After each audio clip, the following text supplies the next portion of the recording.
Good morning, Your Honor. Good morning. March 25th, 2026, Courtroom 2, Lawrence Superior Court. Calling the criminal matter of Como versus Kelsey Fitzsimmons, 2025, 77 CR 311, scheduled today for continued jury waived trial. Could counsel please identify themselves for the record? Good morning, James Capitosi. Good morning. Good morning, Your Honor. Marina Moriarty. Good morning. Good morning, Your Honor. Martha Coakley for the defendant, Kelsey Fitzsimmons. Good morning. Good morning, Ms. Fitzsimmons. Good morning, Your Honor. Timothy Brayley, Your Honor, for Ms. Fitzsimmons, Healy, Mr. Leonard, and Ms. Sasser with me as well. Thank you. Okay, thank you for the summary. I appreciate it. You can have a seat. So I wanted to talk about a couple of administrative matters. One is on the view. I've decided that the most efficient, transparent way to handle the travel to and from the view is to do it like we do a jury trial, and that is that I intend to order a bus, and the attorneys, the court staff, the defendant will all travel together on that bus like we do during a jury trial along with our court officers. I think that it lends to some transparency, but also I think it will be an efficient way to travel over there so that whatever escort or whatever arrangements are made, I'm not suggesting I don't get involved in that, but whatever arrangements are made for security, that we just are in one place. Again, it's what we do for jury trials, so let's do it that way. As for the timing, if I can, I'm assuming we'll go tomorrow morning, or whenever you folks work it out.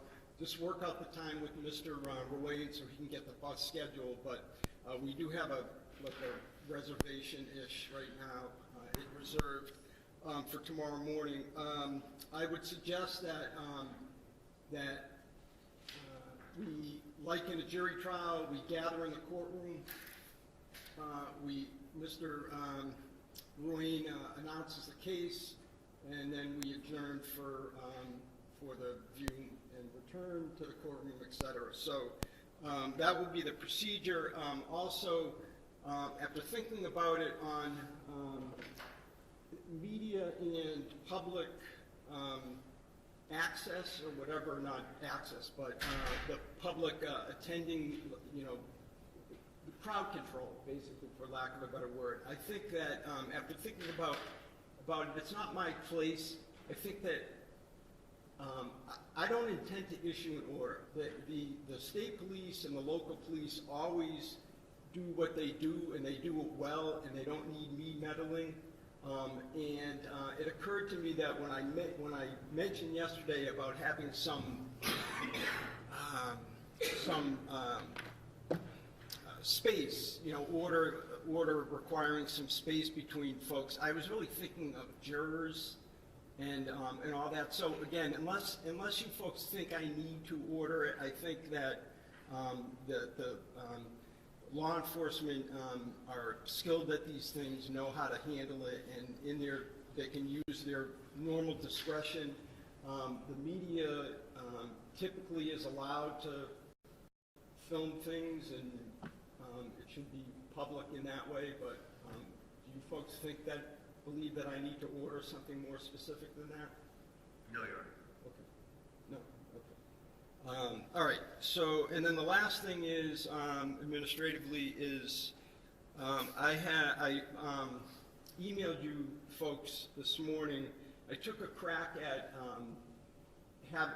I'd like to have some starting point for when we have our charge conference, when we discuss the law, law of assault by means of a dangerous weapon. And so what I did is I just basically formulated what would be a jury instruction as a starting point. It was disseminated by email, but you also should have been left physical copies. Mr. Ruane has marked that item as Exhibit C for identification, and we'll just work off of that, and I think that would be the most efficient way. And then lastly, schedule. Commonwealth, you're going to be calling witnesses, one witness, okay, and then you'll be ready to proceed into the defense case? Yes, Your Honor. Okay. All right, let's proceed. Commonwealth, you can call your next witness. Thank you, Your Honor. Sergeant David Strong, please.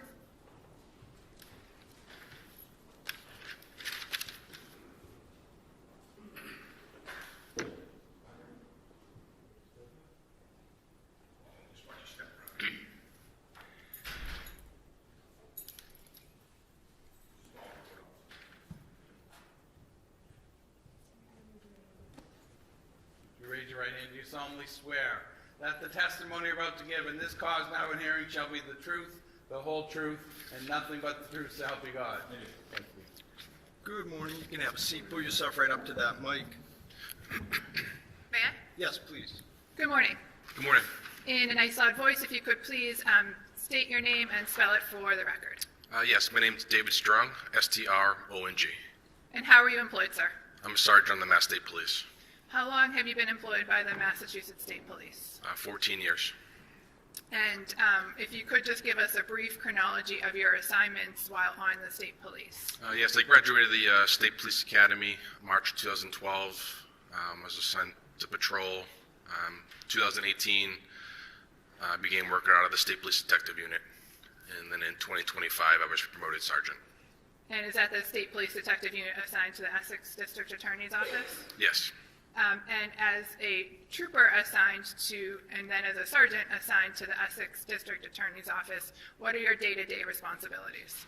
We conduct death investigations, homicides, suspicious deaths, unattended deaths, non-fatal shootings or stabbings, as well as officer-involved shootings. I'd like to direct your attention to June 30th of 2025. Were you working that day? Yes, I was the on-call supervisor. And what's it mean to be the on-call supervisor? For 1 week a month, where we supervise the troopers. If they have any questions, or if there's a homicide or a serious event, then we'll go out to assist. And at some point during that, was it a Monday? Yes, And at some point during the day, did you get a call from one of your troopers? I did. And as a result of that phone call, what information did you learn about what you would be doing next? I learned that there was an officer-involved shooting in North Andover, so I responded along with my detective lieutenant, as well as crime scene services and ballistics. And a number of other troopers that you supervise? Yes. Several other troopers from my office also responded. Do you remember about what time of day, what address did you respond to? 125 Phillips Brook Road. And about what time of day did you arrive? I believe I arrived at around 6 p.m. And what was the state of the address at 125 Phillips Brook Road when you arrived? The residence was taped off. There was a perimeter outside the house. And who was at the scene at that time? At that time, it was just North Andover PD. And effectively, what happened once the Massachusetts State Police arrived? I joined Trooper Ortiz, who also works in my office, and we took control of the scene. And what was one of the first things that you did while on scene? I was given a brief summary by Lieutenant Daly about what had occurred. And after learning from Lieutenant Daly about what occurred, what did you do next? I drafted a search warrant for the residence. And at some point, was the search warrant authorized by the court? Yes. And at that point, did you and members of the Firearms Identification Squad, Crime Scene Unit, and other troopers from the DA's office enter the house? Yes, And did you participate in the search of the residence? I did. And did you, at some point, focus on one particular room? Yes. And what was that room? It was the bedroom on the second floor. And was that the bedroom to the right or to the left? To the right.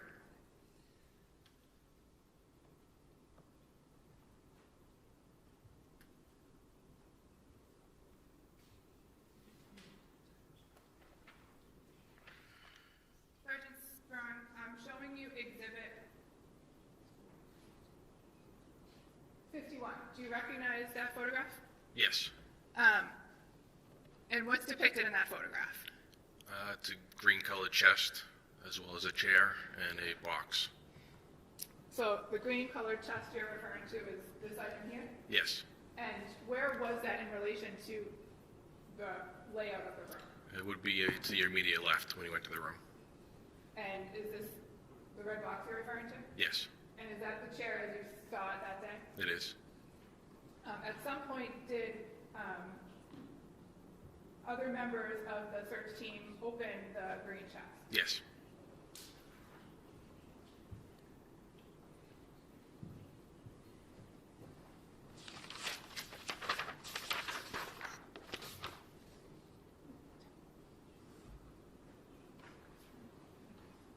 Your Honor, may I approach? Yeah, will there be objections to these? No, Your Honor, not Okay. supposed to. They can All right, be so admitted. let's just have them marked and admitted.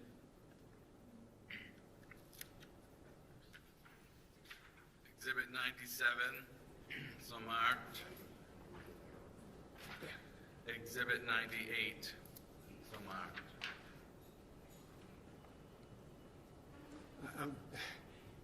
It was a 98, 97? And 97 and 98? Yes. Okay, thank you. may I just let them know? Yes, please. Showing you exhibit 97, Sergeant Strong. Do you recognize that photograph? Yes. And what's depicted in that photograph? That's the inside of the orange-colored chest with 2 firearms and firearms case. Is the firearms case the black box? Yes. Okay. At some point, did you or other members of your team move those items? Yes. And where did you move them to? To the bed. Move to the where? The bed. The bed. Showing you exhibit 98. What's depicted in exhibit 98? It's a firearm that was located inside of the box, the gun box.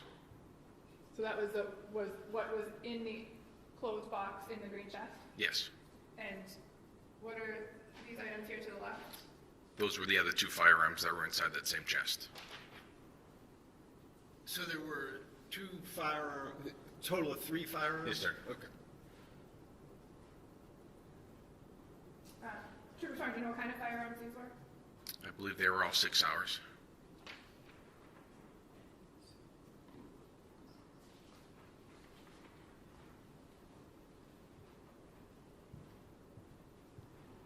And do you know what happened to the firearms after they were photographed? Yes, the trooper assigned to my office recovered them and secured them in our evidence. And is that where they are today? Yes. May I have one, Your Honor? Yes. No further questions, thank you. Okay. Cross?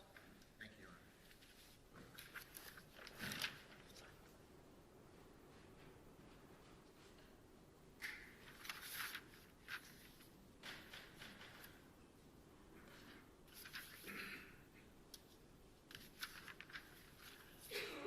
Trooper Strong, good morning, sir. Good morning, sir. Trooper, you're the lead investigator on the case from the state police, correct? I am. And you're a sergeant detective, Yes, sir.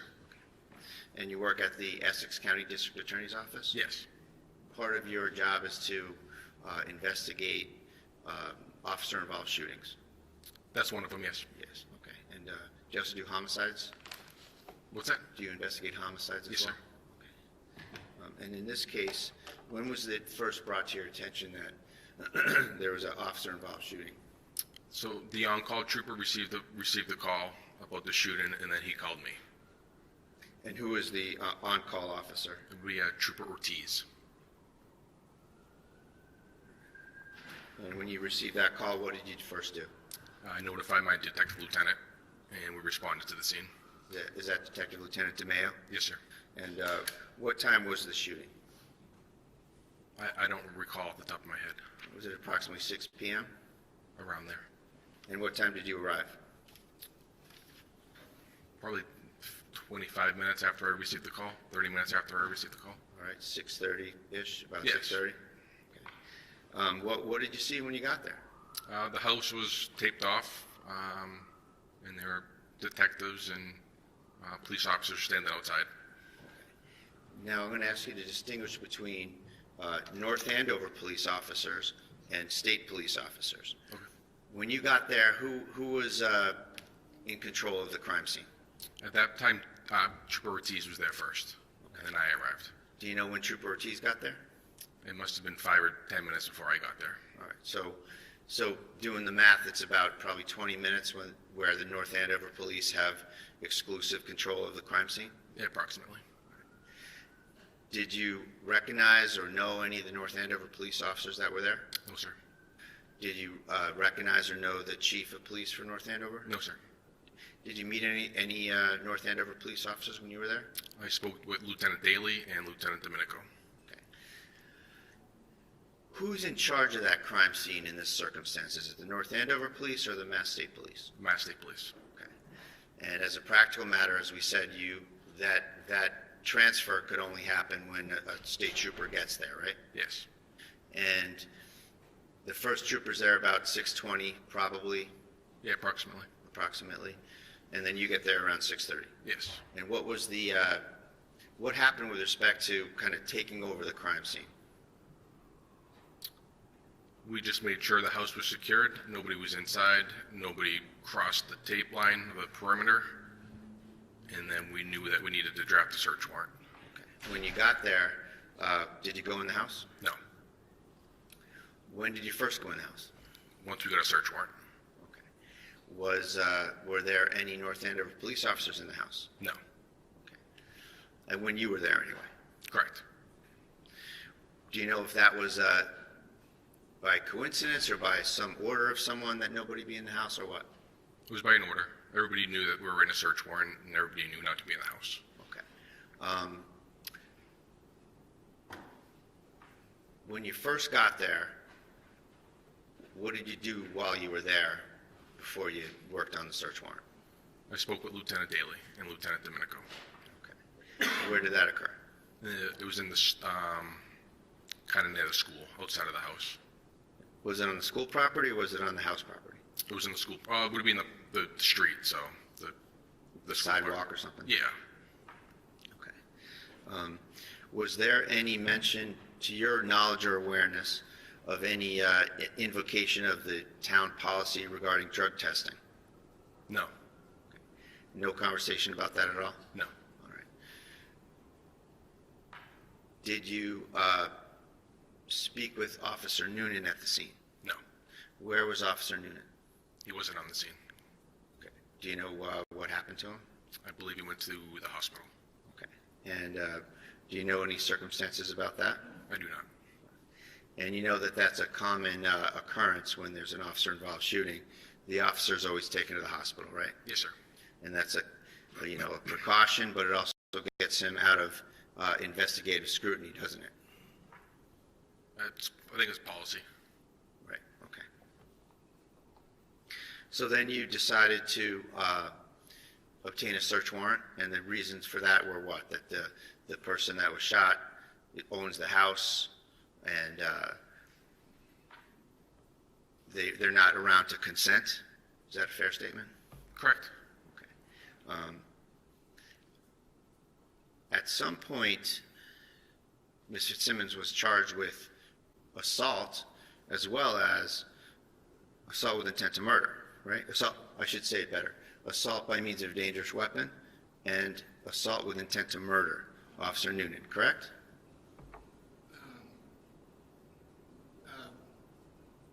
Basis? What's the relevance? Well, it goes to what the investigators did, judge potential investigator bias, that they overcharged the case. What happened at the scene? I think it's pretty basic. What did they charge her with? Okay, how is that relevant to me as the fact finder in determining whether the Commonwealth met its burden on the charge that resulted? So, I think it just goes to potential investigator bias, wherever it may be found. I think it goes to how they perceive the situation early on. It's part of the case. It's part of the circumstances of the case, Your Honor. all right, I'll tell you what, I'm going to sustain the objection. You can make a proffer if you want to protect the record, but I'm going to sustain the Okay, that's it, Judge, just for those issues. Thank you. Thanks. So Ms. Fitzsimmons was charged, Yes. and that was on what date? I don't want to quiz you. How about July 3rd? July 3rd, yes, sir. Okay, a few days later. Yes. Okay. And on July 3rd, had you talked to Officer Noonan? Yes. Was that the first time you talked to him? Yes. All right. And where was that? North Andover Police Department. And what were the circumstances of that? We met in a conference room at the police department. It was myself and Detective Lieutenant Robert DeMeo, as well as an attorney. Okay. And that was an interview that was recorded on your body camera, correct? Yes. And the body camera obviously takes video and takes audio, right? Yes. And now in that interview, you put your body camera on the desk, right? Yes. And you didn't put the body camera on the person you were interviewing, though, right? I don't recall exactly where it was facing when I put it down. So, but don't you know that we don't have video of any of these officers when they're testifying from your body camera? You mean interview? Yes, I'm sorry, when they're interviewed. Thank you, Aaron. I tried to do them all consistently. I think I put it in the center of the table. So you know that Noonan's not on video when he's testifying, right? Yes. Okay. So that was a deliberate decision you made to not video the witness that you were interviewing? No. Because, I mean, isn't it important to kind of see the witness's demeanor, reactions to questions, their emotional state when you have a body camera? I felt it was just as important to get the audio as well as everybody else in the room.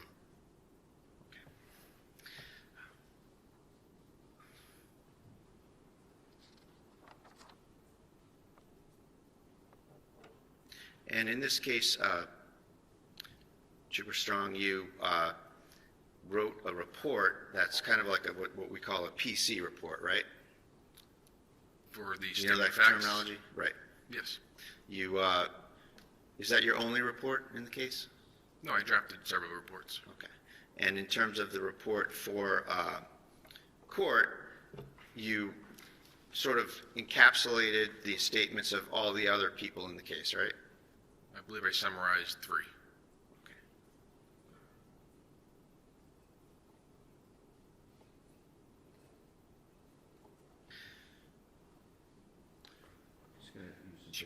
Yes.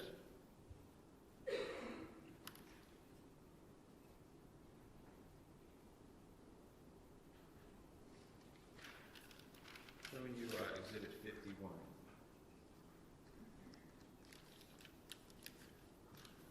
So it's fair to say that Exhibit 51 shows the door frame of the bedroom where the shooting happened, right? Yes, sir. And it shows this chest right here that I'm pointing to. Yes. The firearms, you observed those extra firearms that were in the chest, right? Yes. And it's fair to say those firearms had nothing to do with the shooting in that room, right? Yes. So that's like a chest that has leather trim on it, right? Yes. It has kind of a top that swings back and opens up, Yes. and it has some stuff on it right now anyway in the picture whenever that was taken. Correct. Are you aware of when that picture was taken? I am not.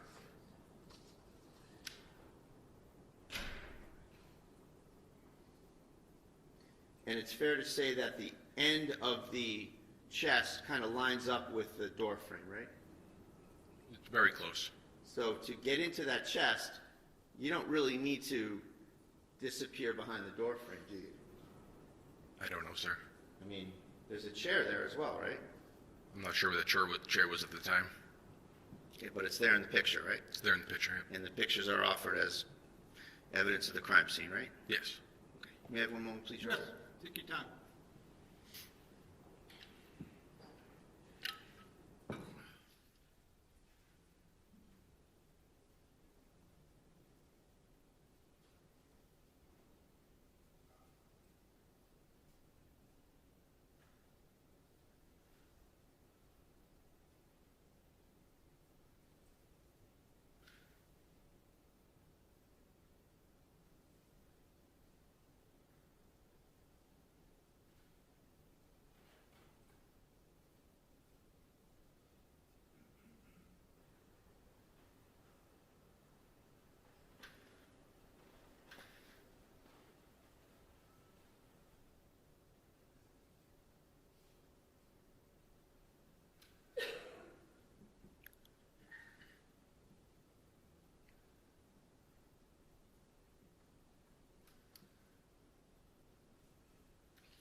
Trooper Strong, what time did you get back with the warrant?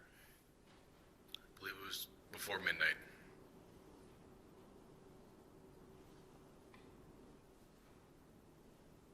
All right, so I just want to get the time frames down when you were at the scene, okay? So you arrived there around 6:30, right? Yes, sir. And then you think Ortiz is there 6:20. Yes. When do you leave to go prepare the search warrant? I write the search warrant in my cruiser. Okay, on scene. Yes, sir. And how long do you figure that takes you? 2 hours, approximately.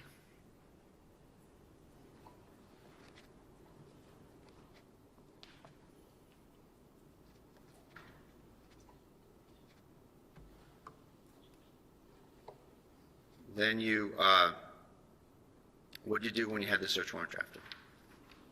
I contacted the clerk. Did you involve any assistant district attorney from the Essex DA's office? Did I involve one? Yeah. Yes. Okay. And when was that? I believe on scene. On scene? Who was on scene? ADA Guptosi, Detective Lieutenant Rob DeMeo.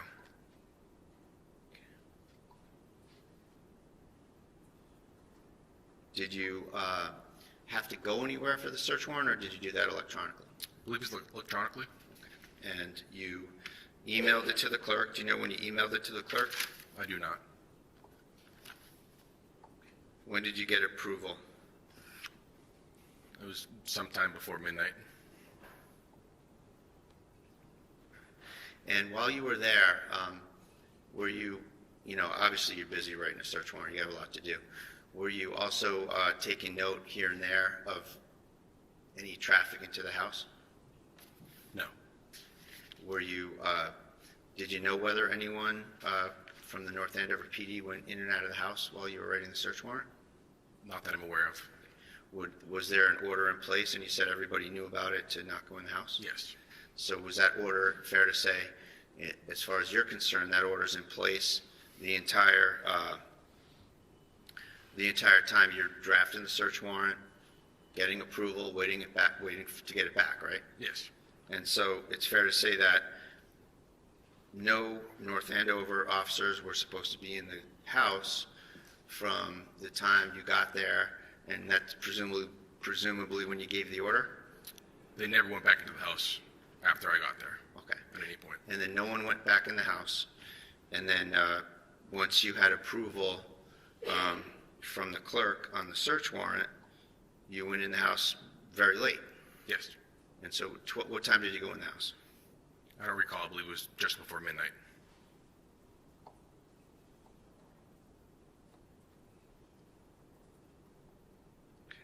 Who went in the house with you?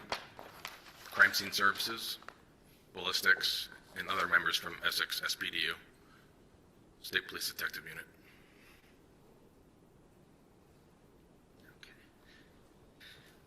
Did any North Andover officers go in the house? No.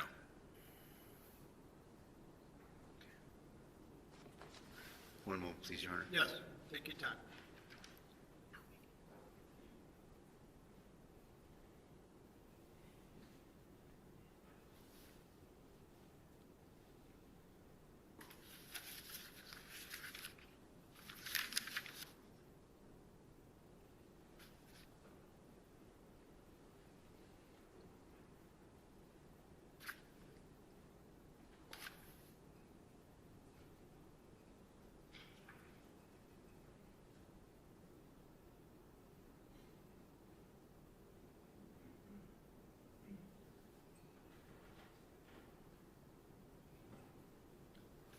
Thank you very much. Thank you. Nothing further. Thank you. Any recross? Redirect? Just one issue. Sergeant Strong, you were asked about the timing of the search warrant that you conducted at 125 Phillipsbrook Road. Do you remember? Yes. And is your memory exhausted as to the exact time that the search was conducted? Yes. Would reviewing a report related to the search warrant refresh your memory? It would. May I approach? Yes.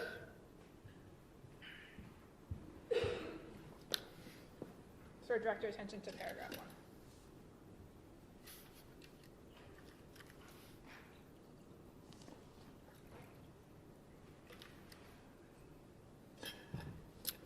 Yes. What time did you and other members of the Massachusetts State Police start the execution of the search warrants? Approximately 11 p.m. No further questions. Any, I'm sorry? No questions. Okay, just for clarification, Sergeant, so the search warrant was approved by a judicial official. Yes, sir. Do you recall who that was? I do not. Was it, do you recall what court the person was from? No, it wasn't Lawrence, Essex County. It was a different county, I believe. Okay, it was like an on-call judge or something? Yes, sir. Okay. Yes, sir. And is it fair to say that I had no involvement in reviewing or approving that search warrant? Yes, it is. And is it fair to say that Mr. Ruane, when you mentioned something about a clerk, had no involvement in the issuance or review of that search warrant? He did not. Counsel, either side wish to follow up on that? No, thank you. Okay. All right, thank you very much, Thank you, Your Honor. Sergeant. You may step down. Commonwealth, you call your next witness? Commonwealth rests. All right, the Commonwealth rests. All right. And is there a motion? There is, Judge. Okay. I'll stand on the paper, sir. All right, so it's paper 90. You've been provided, Commonwealth, a copy? Yes, I received it via email. All right, defendant's motion for a required finding and not guilty. Let me just read it.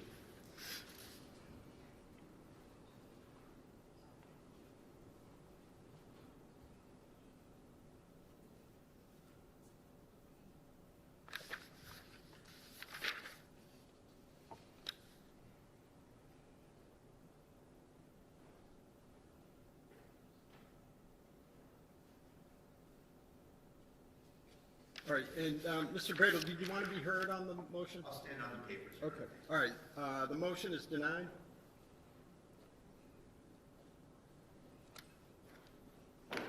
And the defense, you can call your first witness. Yes, Judge. We're going to call Ms. Maureen Teresi. She should be outside.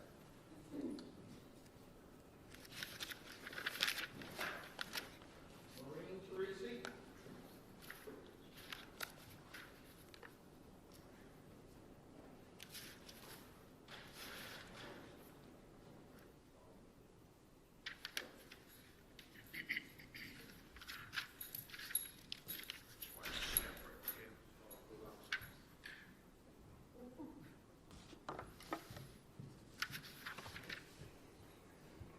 Could you raise your right hand?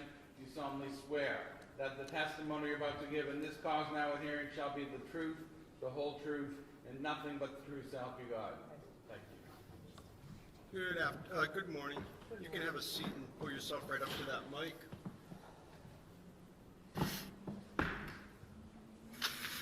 May I inquire, Your Honor? Yes. Good morning, ma'am. Good morning. Please state your name and spell your last name. Maureen Teresi, Torrisi, And where do you live? in North Andover. Okay, do you live in a condo complex there? I do. What do you do for a living?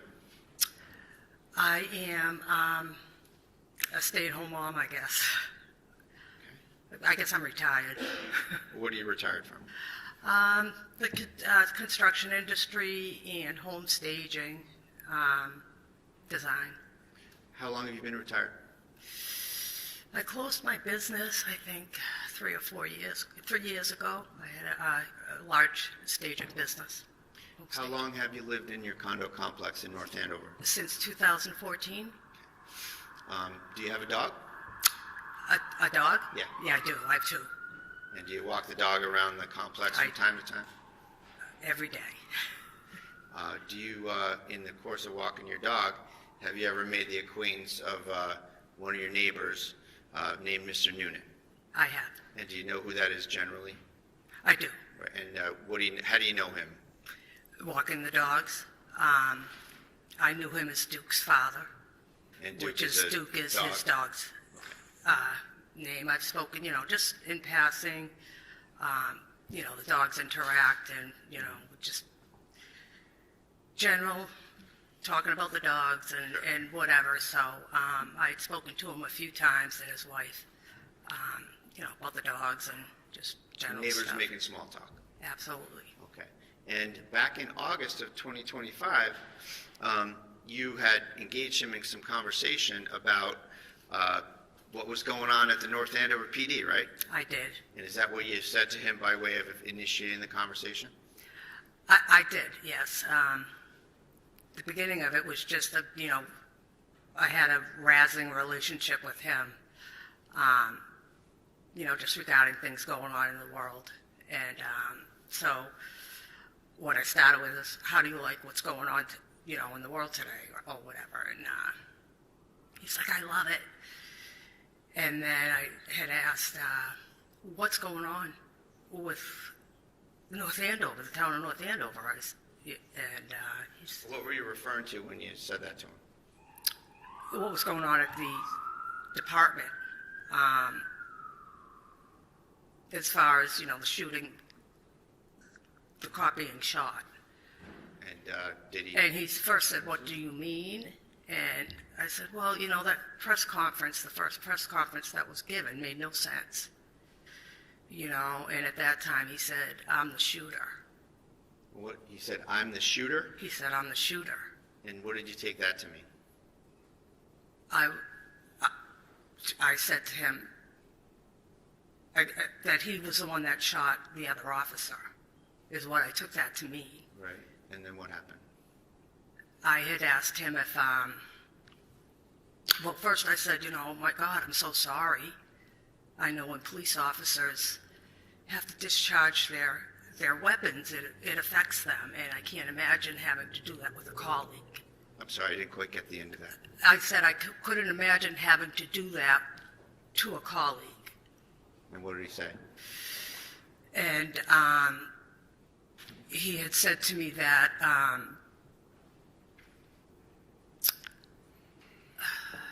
sorry, I'm a little nervous. That's He okay, take your time. had said that there was no choice to it. He had no choice, that he had to, she had the gun pointed at him when he came into the bedroom. And Did he use any he said certain that- pejorative about her? I'm sorry? Did he use any certain pejorative about her? I What did he call her? What did he call her? Mm-hmm. Well, he didn't call her that at that time. He explained very, very briefly what had happened. And he said that when he came into the room, she had the gun pointed at him. And that it clicked. She clicked it. And I said, so there was no bullet there? And he said it clicked, and that he wasn't going to let her get a second shot off, and that he had to shoot her. And I'm like, well, that doesn't make any sense. And I had asked why they went to her house, the three of them went to the house instead of having her go to the station. And why wouldn't they, if they were going to the house to take a baby, why wouldn't they have had some social services there with them? And he said, well, she's a fucking whack job. Oh, sorry. No, I'm sorry. You don't have to apologize. You have to say what was said. Okay. And- And he said that she's an effing, whack job. So was that in response to you saying, why didn't you have social services go to the house? Yeah. And I was like, wow, that word is used, Objection. Yeah, sustain. Next question. sorry. That's okay. So not what was said so much, Okay. but did you engage back with him about the, let's say, the propriety of that usage? I did. After that, did you end the conversation with him?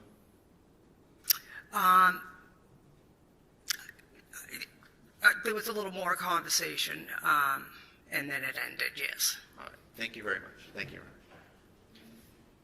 How did you get involved in this case? How did I get involved in it? Yeah. I didn't.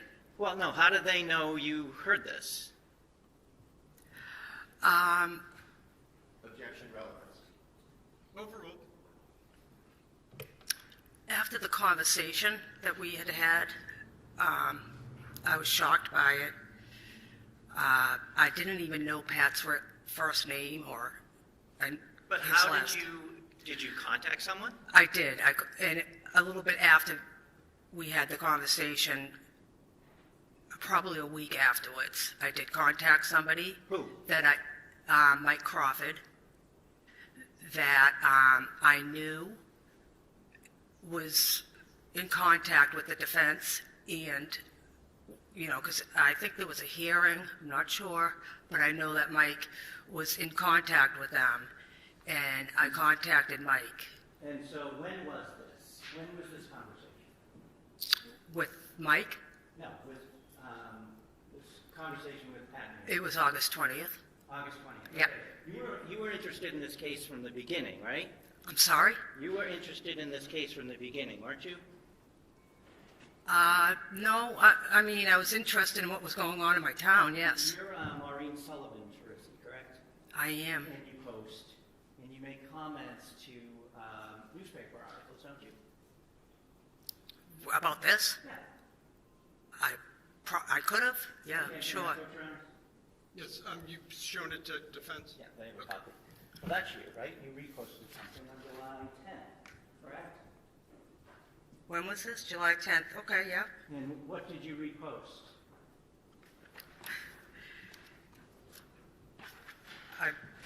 Meaning what? What do you mean? What did I repost? It's a Yeah, it's a article simple from Mike. question. I'm sorry, it's an article from, it looks like a post from Mike Crawford. Right. I reposted that. You reposted that. Yes. Well, what did you repost? I can't see it. Like, what's the context of Mike's? You did it. I understand that. One second, please, please. What is that? Hold on, please. I'm not raising my voice anything more than to just to have a timeout, but hold on one second, ma'am. Just wait for, and Mr. Gubitosi has to do the same. We can't have two people speaking over each other. So, Mr. Gubitosi, why don't you ask the question again? All right, thank you. You don't remember what you reposted? I can't see, no. Okay, From no. July 10th, I can't read. My point being is, I'm sorry, I can't see it, is my problem. If I may, for the witness, exhibit it up here, maybe if it's bigger. Any objection? I don't see the relevance of this, Judge. I object. All right, well, And there's no foundation as to why it might affect our state of mind or advise. all right, let's first things first, let's mark it for ID. I can't read it either for the record, so.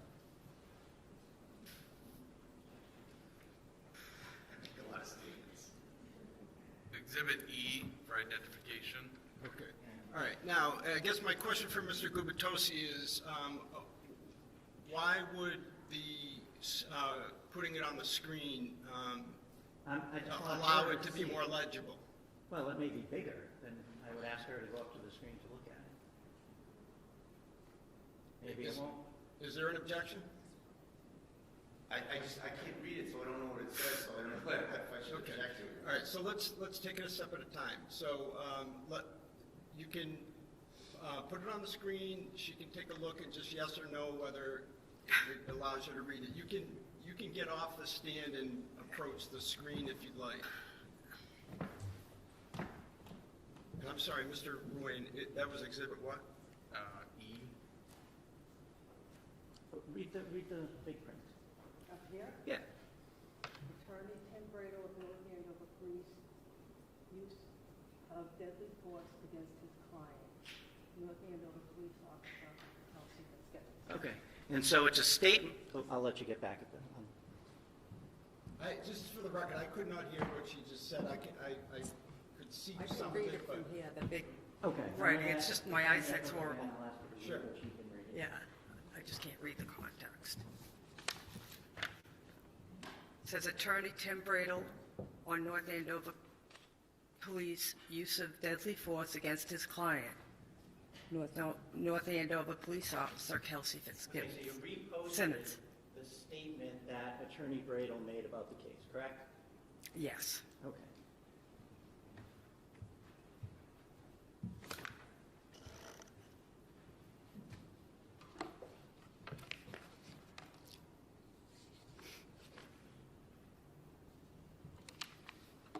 Now, you said you comment about news articles also, correct? I have no idea. Okay, may I What do you- approach again, Your Honor? Yes. I'm going to show you and just ask if you can look and see if you recognize that. What's that date? August 14th. Okay, and do you see something that you wrote?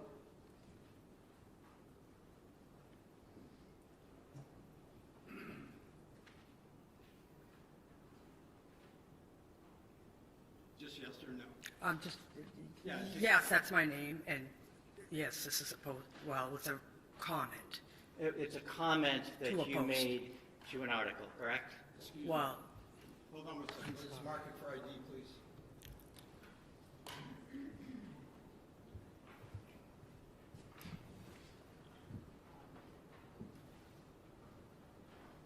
And, Mr. Bradley, you've seen this?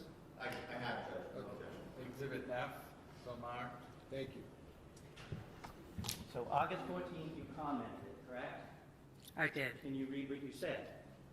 Can I read it? Can you read out loud what you said? Oh, sure. Joseph LaHood, I'm commenting too. Yeah. Got proof or evidence of this narrative? This incident was a setup from the get-go.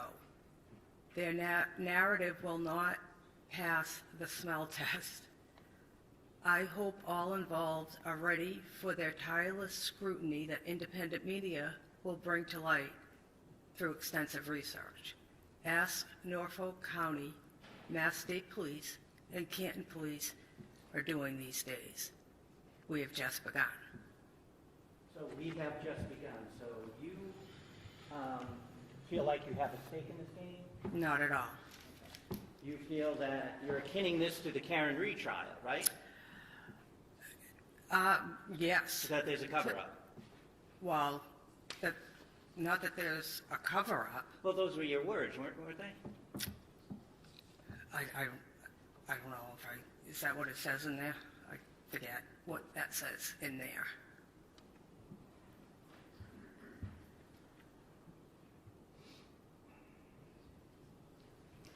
A setup from the get-go, correct?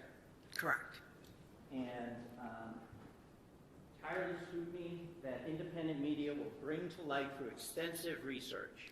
And then Correct. you mentioned Norfolk, Mass State Police, Yep. and the Canton Police. I did. Correct? Yep. Okay. So a cover.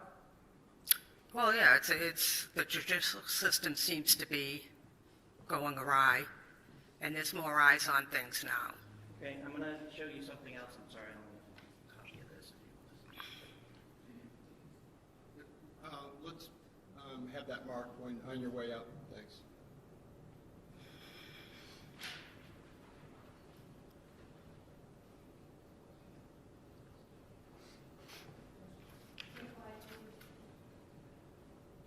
Mark this for identification, please. Exhibit G, so marked.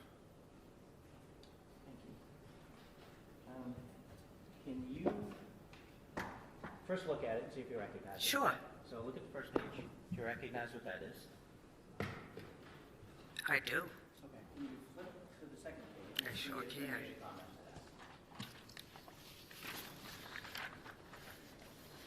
Yep, I sure did. Can you read the first page of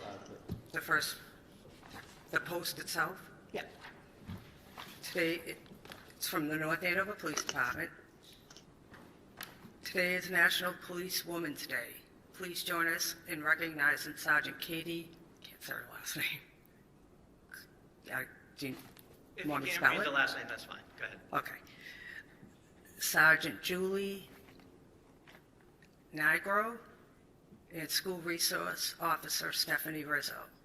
They have over 43 years of combined experience, and it shows, as all three demonstrate strong leadership inside and outside our department walls. We appreciate their immense dedication to helping both residents and visitors in the North Andover community every day. Thank you for your service. And you commented on that, correct? I sure did. What did you say? Wow, let's hope they stay safe from their colleagues. Thank you. I have nothing else. Redirect?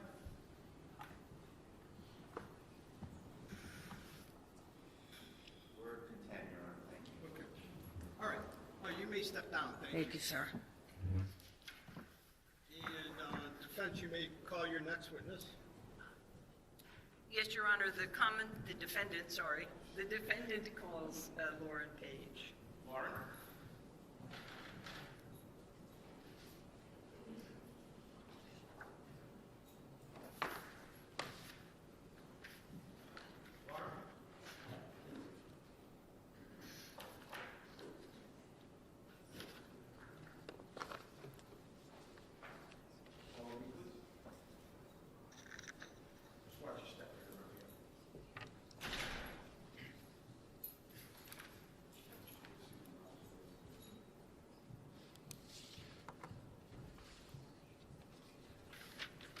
Could you raise your right hand? You solemnly swear that the testimony you're about to give in this cause now and hearing shall be the truth, the whole truth, and nothing but the truth, so help you God. Yes. Thank you. Good morning. You can have a seat right there. You pull yourself right up to the mic. May I proceed, Your Honor? Yes.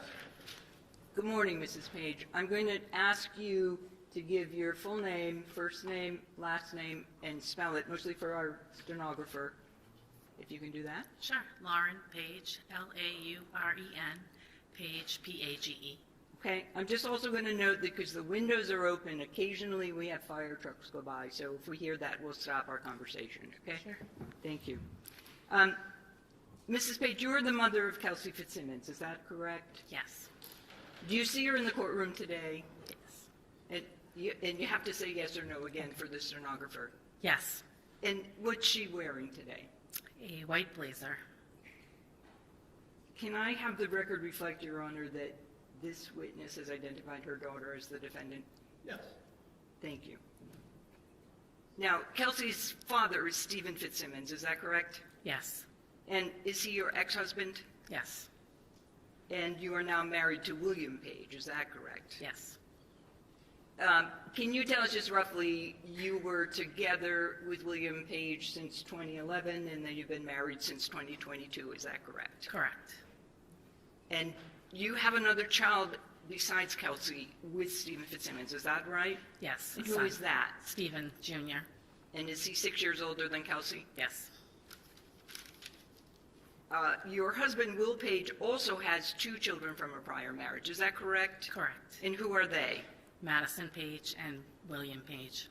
Okay. And how old are those children? Madison will be 18 on the 31st of this month, and Willie is 20. Okay. And those families are friendly, are they not? Yes. Where did you grow up, Mrs. Page, and go to high school? Arlington, Mass. And did you have education after high school? Yes, I did a 2-year paralegal program at Aquinas Junior College in Newton. And did you become employed after school? I did. I worked for Shawmut Bank. Okay. And in general, what was the nature of that first job you had? Teller, assistant manager. Okay. Excuse me. And since that time, you've been employed, is that correct? Yes. Okay. Where do you live now, Mrs. Page? Methuen, Mass. And I won't ask you the address, we don't need that. And where do you work now? I work for Sullivan Mechanical. It's in Wilmington. In Wilmington. And how far away is your home from the North Andover home where Kelsey Fitzsimmons lived in June of 2025? 8 minutes. And how about your place of work? How far away is that? 20. Kelsey went to college, did she not? Yes, she did. And after that, did you stay close with her, Yes. close to her today? I'm sorry? Are you close with her also Oh, today? yes, yes. And did Kelsey live in Methuen with you and Mr. Page, his son and daughter, from before Christmas 2025 until recently? Yes. When Kelsey finished college, did she do about a year and a half of law school? Yes.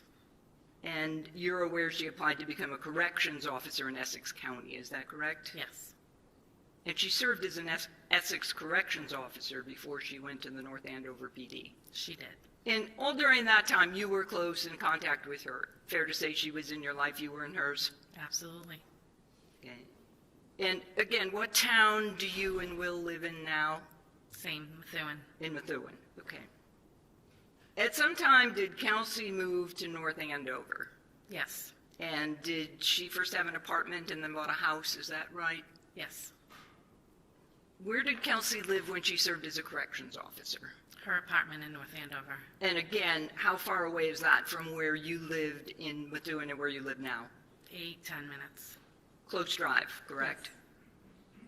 And you knew that your daughter Kelsey was engaged to Justin Alayan, did you not? I did. And you also knew that Kelsey had a child, of course, is that right? Yes. And that Justin was the father. Yes. You knew they were planning to get married in October of 2025? Yes. And did you know her fiance's parents, sister, just yes or no? Yes. You had met them upon occasion and socialized with them, is that right? Yes.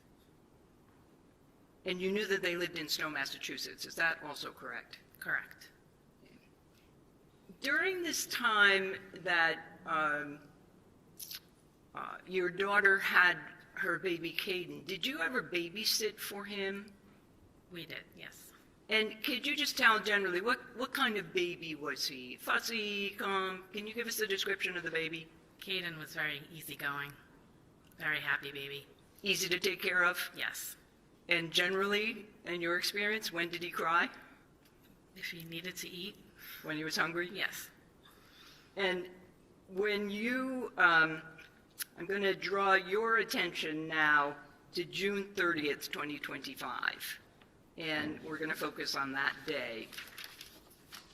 Caden's about 4 months old, is that right? Yes. At that time? And where was Caden living at the time on June 30th, 2025? Phillips Brook Road in North Andover. With Kelsey, is With that Kelsey, correct? Yes. Mrs. Page, did you know that Kelsey had been cleared to go back to work in a few days from June 30th? Yes. And on that day, were you aware that she was going to the North Andover Police Department in order to do some CPR training? Yes. Were you aware that she was going to take Caden with her during that training? I was aware. I'm just going to ask you yes or no. Did Kelsey call you that day? This is June 30th. Yes. And at what time, any time after noon, do you recall that she called you? 2:30. And did she give you some information about where she was headed when she talked to you? Yes, she was going to meet Justin at the Common in North Andover. Okay. And did she talk with you at some time to let you know if and when she was headed back to her house? Yes. Do you remember what time that was? 3:30. And did you and she agree to meet at her house? Yes, I met her at the house after work. And about what time was that, if you recall? 3:30, 3:45. And you were working that day, right? Yes. And your place of work was close enough by that you could do that? Yes, my route to and from work, I drove by her house. So if you were going from Wilmington to Methuen, you would actually go by where Kelsey lived, Yes. correct? Do you remember what time you arrived again? What time did you get to Kelsey's house that afternoon from work? I want to say it was 3:30, 3:45. Okay. Who else was there when you got there? No one, just Kelsey and baby. and Kelsey. Yes. And just generally, without giving us the conversation, what topic or topics did you discuss? Kelsey was sad that Justin blew her off and didn't show up at the common to meet her. She couldn't understand why. She was confused why he would ask her to come and then just ghost her. And what would you say was her demeanor at that time when you were talking with her at home? Sad, confused. How long did you stay when you got there around 3:30? I left around 5:20, 5:30. And just in general, again, Mrs. Page, what were you doing while you were there with Kelsey and Caden? We sat in our living room, played with Caden, talked. I did some dishes in our kitchen. Basically just sat and talked. Okay. Do you know what time you left? Between 5:20 and 5:30. And where were you going immediately? Where were you headed to? CVS in Methuen. And originally you were going to CVS. Where were you originally headed after that? Home. And that's your home in Methuen? Yes. Right. Did you get another call from Kelsey while you were at the CVS? I did. And as a result of that call, Mrs. Page, what did you do? Went back to her house. Do you recall what time you arrived at her house? 5:45. So it's a pretty quick time between the time you left, went to CVS, and then went back. Is that correct? Yes. Tell us again the time to drive to CVS from Kelsey's house. Under 10 minutes. Okay. When you arrived at the house at that time, can you tell us what's the first thing you saw? Police cars. Okay. Did you go in the house? Yes, I went right up. And doors open. You've been in and out of that door before many times, correct? Yes, went right up to her porch. Did you see anything on the porch? There's a police officer holding Caden. And at that time, did you know which police officer that was? No. He was holding Caden, you said, Yes. correct? I didn't hear the answer. I'm sorry, no. Okay, thank you. A police officer was in uniform, correct? Yes. And you didn't know who he was at the time? No. What happened next once you saw the police officer holding Caden? Caden was crying, so I asked if I could take Caden from him so I could settle him down. And did the police officer give you Caden? He did. Is that still on the porch outside, or were you inside? Right on the porch, we exchanged the baby. So you're holding Caden, and what happens next? I brought him inside to Kelsey's living room, where there was another police officer. And did the officer who gave you Caden also come into the house with you? No, Do you know where he went? I don't. Okay. So you are holding the baby, you're in the living room with another police officer. And can you tell us what happened next? Justin walked in with his sister Courtney. And Justin is the fiance that we spoke about earlier, right? Yes. And his sister, what's her name? Courtney? They both came in while you were in the living room. Yes, they walked in. Do you know about how long you were there before they arrived? Minutes. Are you still holding the baby at this stage? Yes. Okay. And then what happens next, Mrs. Page? The officer in the living room asked me to hand Caden to Justin. And had either Kelsey or the police officer, when you arrived, told you about the restraining order? Just yes or no? No. And did you actually who did you give the baby to, I should say? I handed the baby to Justin. Justin turned and handed Courtney the baby. And what did they do next? Left. Did you have any conversation with them, just yes or no? No. Did they take anything for the baby with them, if you remember? Car seat, I believe. And they left together, if you recall. Is that? Yes. Yes, okay. Mrs. Page, when you arrived, did you see your daughter on the first floor? No. Did you know where she was? upstairs. And while you were downstairs, did you hear anything coming from the second floor? Just yes or no for now. Yes. Can you tell us what you heard? I heard a gentleman say, "Kelsey, no, Kelsey, no."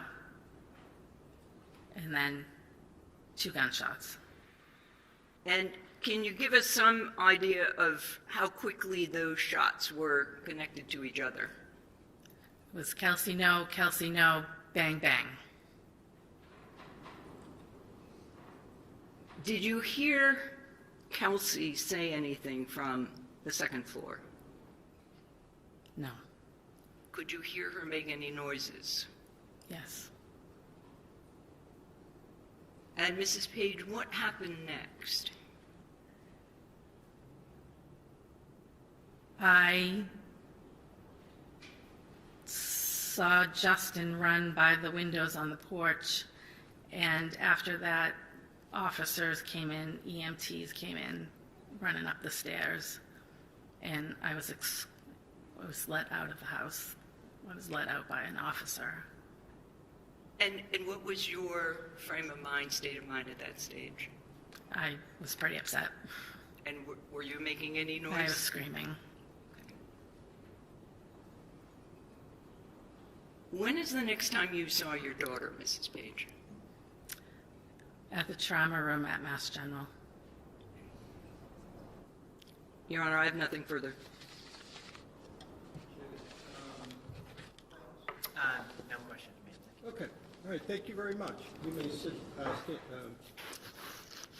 you may stand down, thanks. And defense, you may call your next witness. Yes.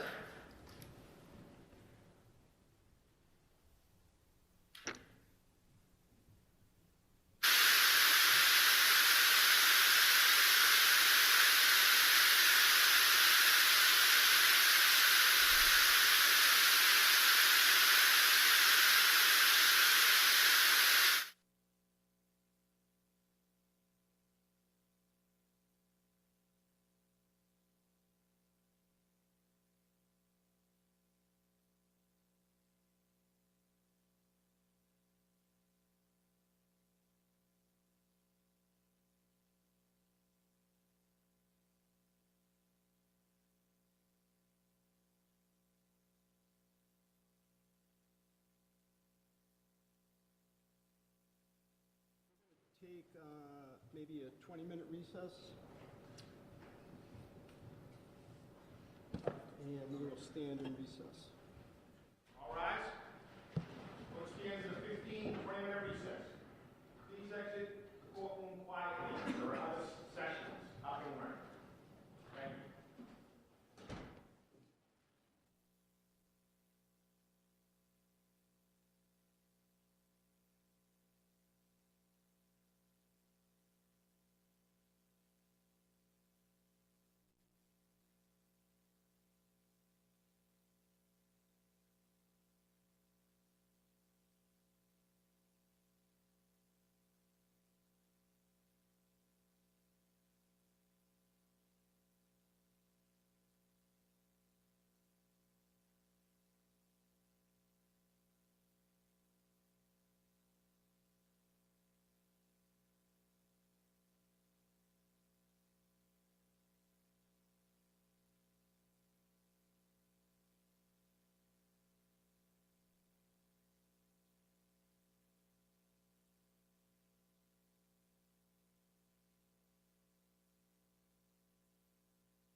Record on the Kelsey Fitzsimmons matter, all counsel and the defendant are present. Okay, defense, you may call your next witness. Thank you, Your Honor. The defense calls Kelsey Fitzsimmons.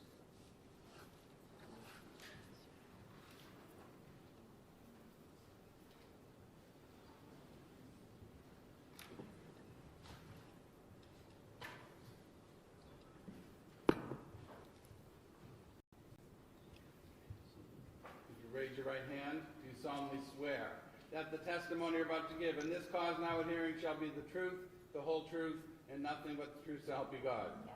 Thank you. You may have a seat and put yourself right up to that mic.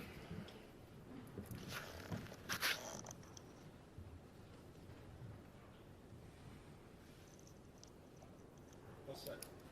Thank you, Your Honor. May I inquire? Yes. Thank you. Good morning, miss. Good morning. State your name and spell your last name. Kelsey Fitzsimmons, Fitzsimmons. How old are you? I'm 29. Do you mind just pulling that mic Yes. a little bit closer just so that we can hear you? Is that better? And I didn't hear your last answer. How I'm old? 29 years old. 29. Okay, thank you. Yeah, that's better. Thank you. And what's the town of your residence? Currently, Newburyport. Where'd you grow up? I grew up in Methuen, Methuen? Massachusetts. And did you live there your whole life? Most of it, yes. Did you go to high school there? I did. And where did you go? Methuen High School, When did you graduate? 2015. And you lived there with your parents and your family?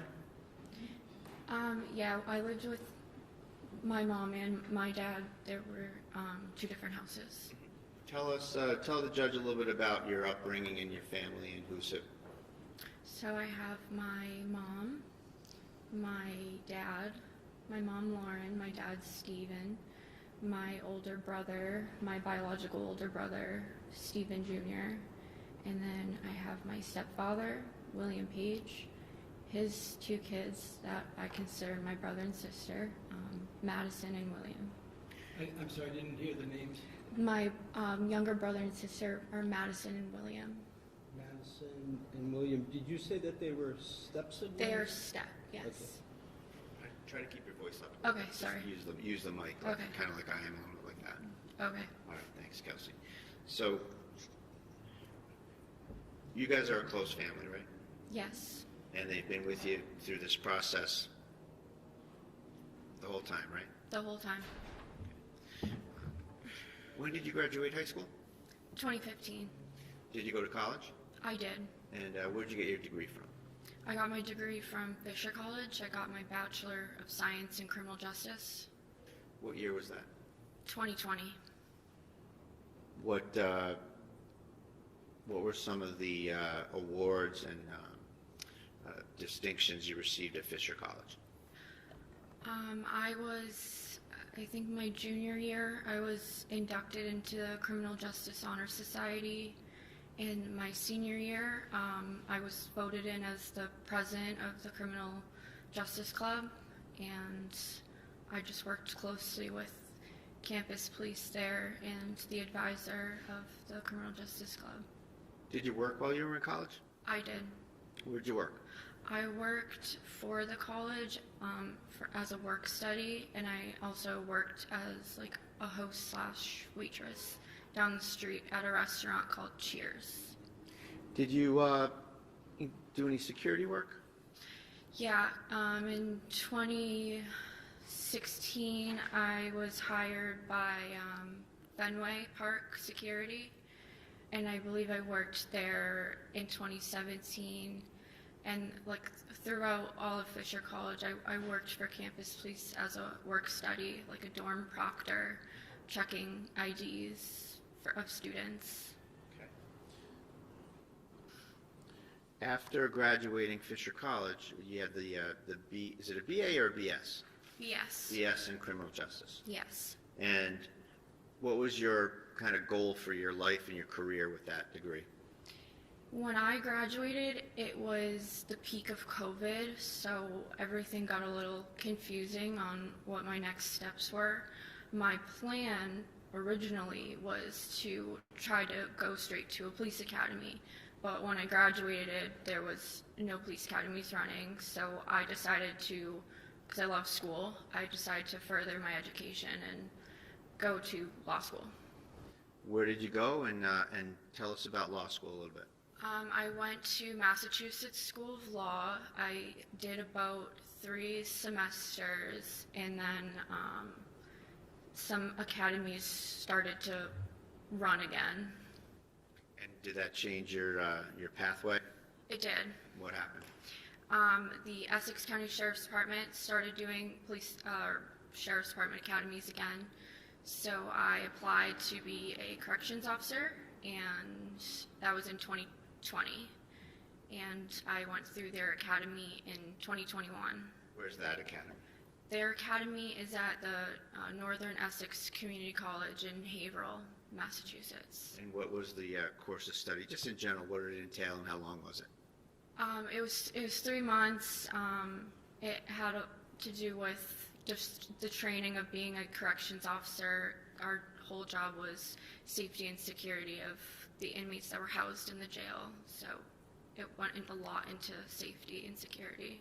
So you spent 3 months at the Sheriff's Academy, Yes, and you were hired by the Essex County Sheriff? I was, yes. When was that roughly? That was in 2021. I think it was September of 2021. What was your kind of original first assignment when you got to the Sheriff's Department? How did you start there? I worked in housing. I was assigned to housing the whole time I worked there. Did you have any other jobs while you were at the Essex Sheriff?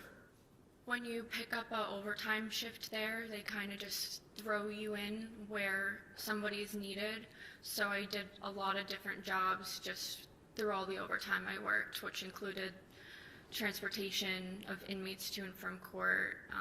I would work in programs. They have church and school for the inmates that reside there, and there's outer perimeter security where you drive a cruiser around the perimeter of the jail to ensure no one's coming in or out. I did things like that on my overtimes. Okay, and in terms of the transport, you were actually the person that kind of comes to here to court, goes into lockup, delivers prisoners, picks up prisoners, brings them back?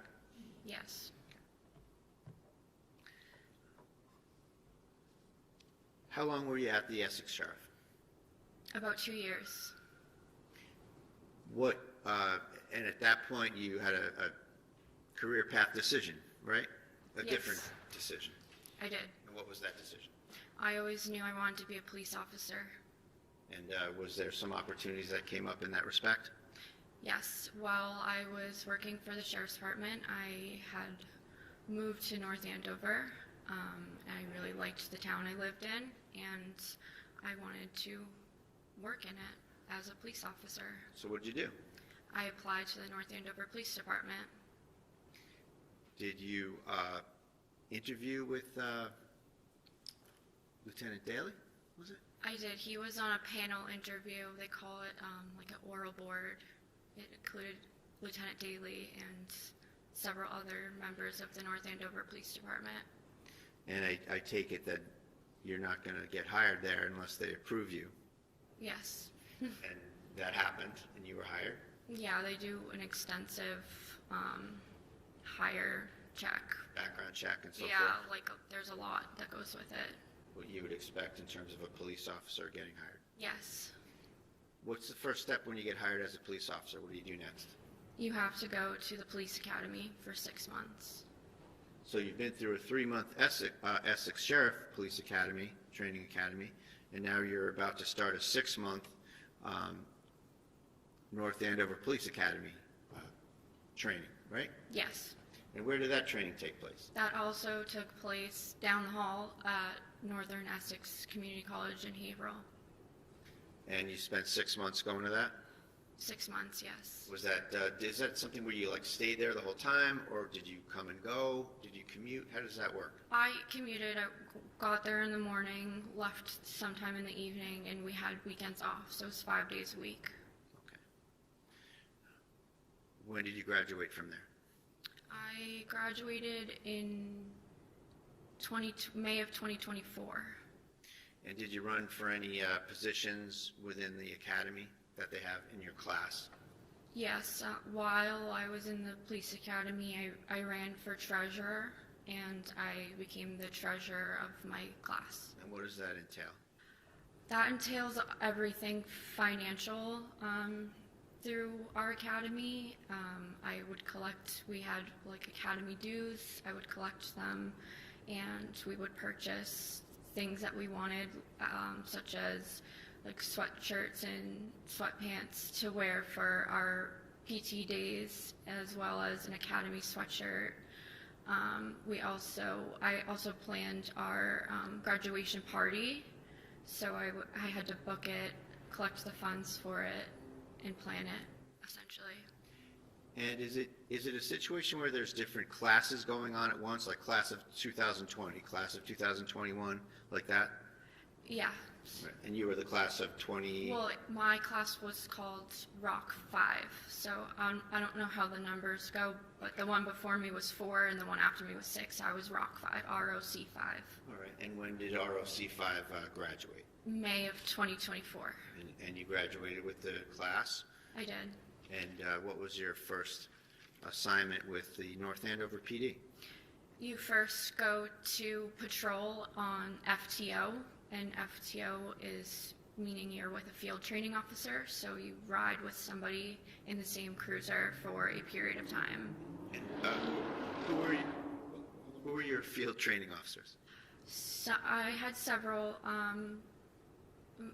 because you do different shifts. I had field training on day shift. My field training officer was Officer Tierney. I had field training on the 4 to midnight shift, and my field training officers were Officer Furman, now Detective Furman, and Officer Sousa. The entire time you were there, were there any other FTOs that you had, just to kind of list them all off? I think there's multiple officers there that are FTO trained, but those were the ones that were assigned to me to train me. So you were, I'm sorry. No. Can you just, Oh, yeah.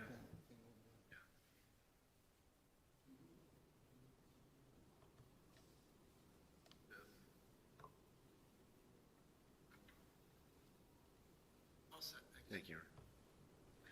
So, Ms. Fitzsimmons, in your employ at the North Andover PD, you assumed the job of a regular patrol officer at some point, I take it?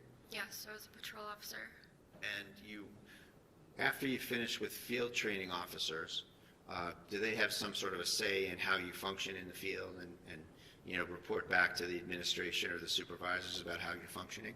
Yeah, so the supervisor on your shift, your field training officer gives them, I think it's a weekly report of how I did on calls and what calls we went on together and how I performed, stuff like that. And eventually, I don't know exactly how many weeks I was on field training, but after it's complete, the sergeant will take you in his cruiser, and you drive his cruiser and respond to calls or make traffic stops, and then he decides if you are signed off on. And I was signed off, and that day I got my own cruiser. And when was that, if you remember, just roughly? I think it was in end of June or early July of 2024. And just a few things I want to just tick off on the list of things a police officer does. Did you serve restraining orders? I have before. Have you testified in court? I have. And you've made arrests? I have. Now, at the time, moving over to your personal life, at some point you met someone named Justin Elaine, right? Yes. And what was your experience with Justin Elaine in a nutshell? My experience in a nutshell, we met through Facebook. We went on a few dates. We ended up hitting it off. While I was in the academy, we were dating. He was is a North Andover firefighter. At my police graduation, he pinned me, and then I would see him on calls sometimes, and we eventually moved in with each other. We got engaged. We had a baby. And what was the baby's name? What's the baby's name? My son's name is Caden. How old is he today? He's 13 months. And Justin Elaine is the father? He is. What happened on June 30th of 2025? On June 30th of 2025, I woke up in the morning. Let me be more specific. Okay. I'm sorry. Did he take any actions relative to you in terms of your relationship that day? Yes.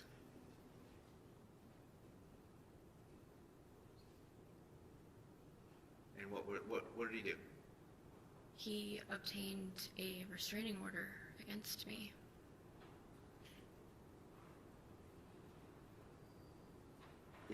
Is it fair to say that he broke up with you via a restraining order? Yes. I did not speak to him. I realized our relationship was over when a restraining order was handed to me. Okay. So let's rewind to the events of that day, okay? Okay. So that morning, were you home? I was. Who was home? So my sister slept over the night previous, so June 29th to June 30th. So she was over in the morning. Maddie? That's Madison, yes.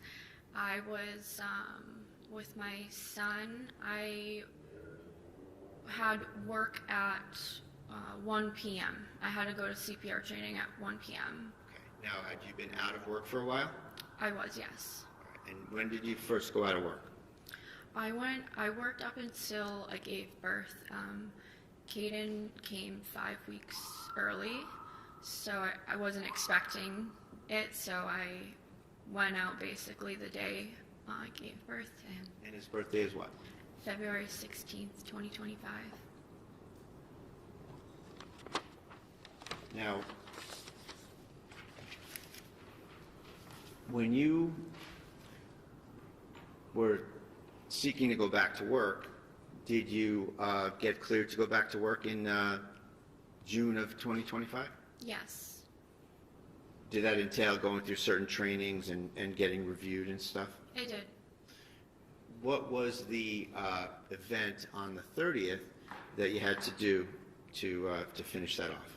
I had CPR training at 1 p.m. on the 30th, scheduled. Was that your last thing you had to kind of go through? That was it. Yep. Were you seeking to see Justin Elaine that day?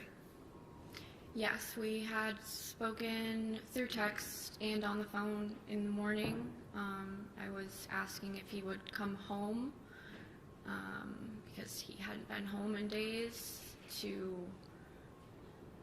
be with Caden while I went to work, and his response basically was, I can pick him up and watch him. And I said, you're not a babysitter. So there was a bit of argument about that. Text argument. Yeah, it was like, you're his dad, you're not a babysitter, you can come home. I don't understand picking him up and watching him. That was very odd for me to hear as his father. Moms don't like when dads say they're going to babysit their own kid, right? Yes, like, you're your dad. And at some point, just to kind of cut to the chase on that, you made a plan to meet up in North Andover? Yeah, there was a lot of texting back and forth. He originally said yes, and then he said no, and then he said, I'll meet you tomorrow. And I said, you have work tomorrow? That doesn't make any sense. He worked a 24-hour overnight shift. So, Was there something about gas money as well? yeah, he said that he couldn't drive from Stowe, Massachusetts to North Andover because he had no gas in his truck. And I just was trying to get him to meet me. I'm like, we need to figure this out. I go to work in a couple hours. Like, we need to figure this out. He called me while I was driving to work and said, I'm on my way to North Andover. Let me stop you right there. Okay. Let me just rewind Okay. rewind you a little bit. All right. So there's some texting about this, right? Yes. And the texting that you have and that's been kind of passed around in the case, it doesn't end up with, okay, I'll come and meet you at the North Andover Common, right? No. So was that arrangement made outside of those texts? Yes. Like looking back now, I think it was strategic, but All right, well, just, I don't want to that's just my opinion. Yeah, I don't want to ask for your opinion Okay, on it. sorry. I just want to, factually, I'd like to ask you, were there a couple calls back and forth that kind of Yes. set that up once and for all? Yes, he called me on my way to work. I decided I'm going to bring my son with me, which wasn't a big deal, but when I was on my way, he calls Well, me. hold on a second. Just to be, yeah. Excuse me, I just need to confer with court staff. Mr. Ring, can you turn the...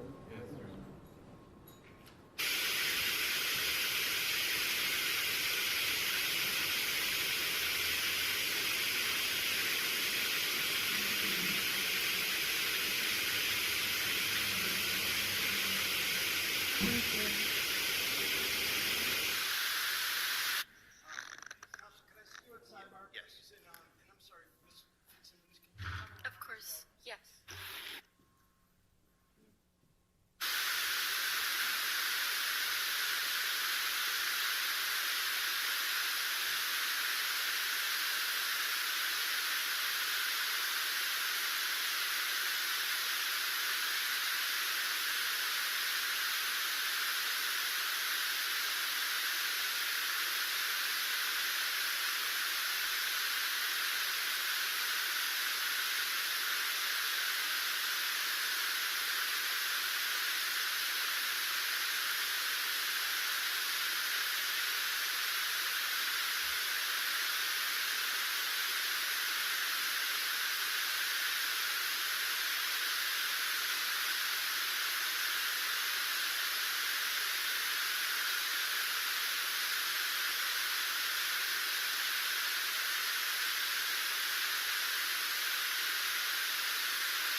And I'll come back in couple of minutes.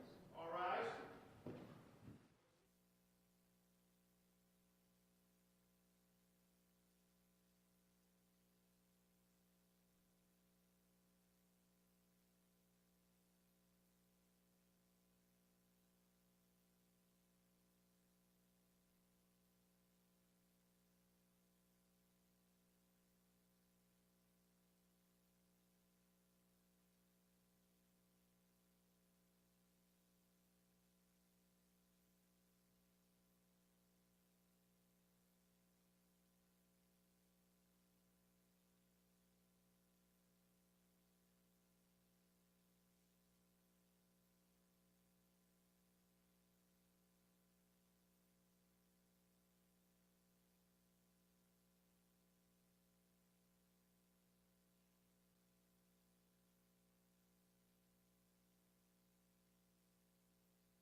Kelsey Fitzsimmons matter, all counsel in this Okay. defendant are present. And Ms. Fitzsimmons, could you retake the stand? Thank you. Take your time.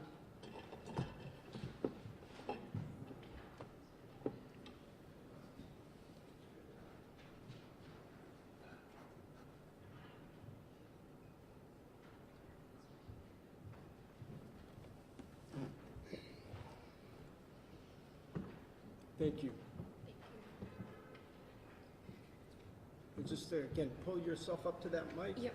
Then make yourself comfortable. May I proceed? Yes. Thank you. So, Ms. Fitzsimmons, the last discussion we were having was that you were arranging to meet Mr. Elaine at the North Andover Common, is that right? Yes. And did he call you about it when you were on your way to CPR training? He called me, I think I was putting Caden in his car seat. I missed it. And when I got on the road, I called him back. And what was the conversation about meeting up? It was quick. It was, Kelsey, I'm on my way to North Andover right now. My mom just gave me gas money. I'll meet you at the Common at 2. And I said, okay, I love you, bye. And the phone call had already hung up. Okay. And after that, you went to work? I went to work. With Caden? With Caden. And what was the schedule, what was on the schedule for today, for that day at work? It was a 1-hour CPR training, so it was going to go to about 2 p.m. So it was 1 to 2? Yes. Did you get there on time? I think I got there a couple minutes early. What was the layout when you got there? Who was there? Where'd you go? What was the general kind of mood of you going there?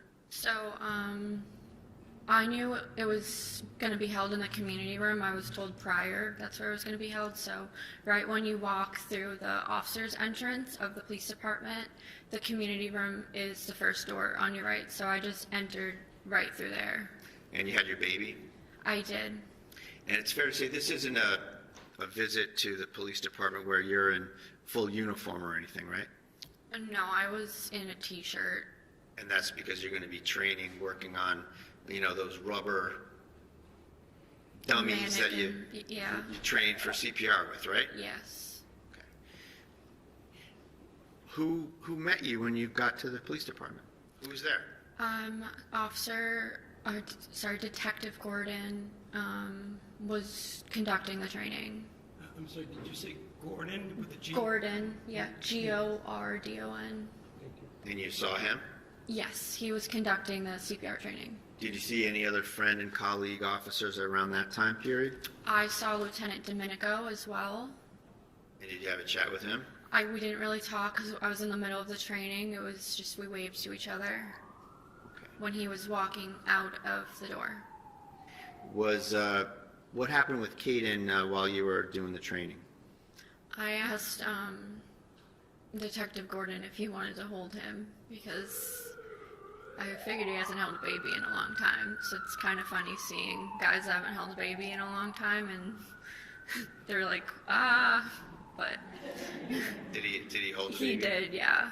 Okay. And is he someone that you trust to hold your baby? Absolutely, yes.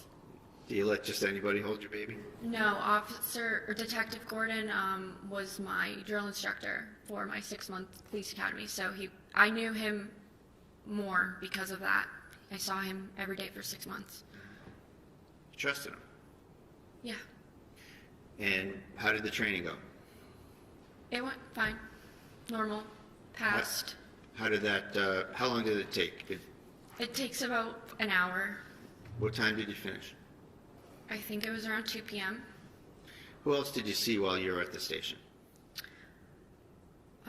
Just Lieutenant Domenico. I was supposed to pick up my radio from an administration office upstairs.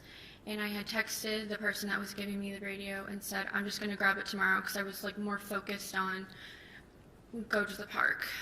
So I was like, I can just drive to the station tomorrow and grab my radio. Were you, quote unquote, on the schedule? Yes. Start soon? Yes. And what was the schedule when you were going to start? I was going on to the day shift, which is 8 to 4 p.m., and I was supposed to start on July 4th. You left the police station at about what time? Detective Gordon walked me to my car. I probably pulled out around 2:05. Where'd you go? I drove down Osgood Street to the Common.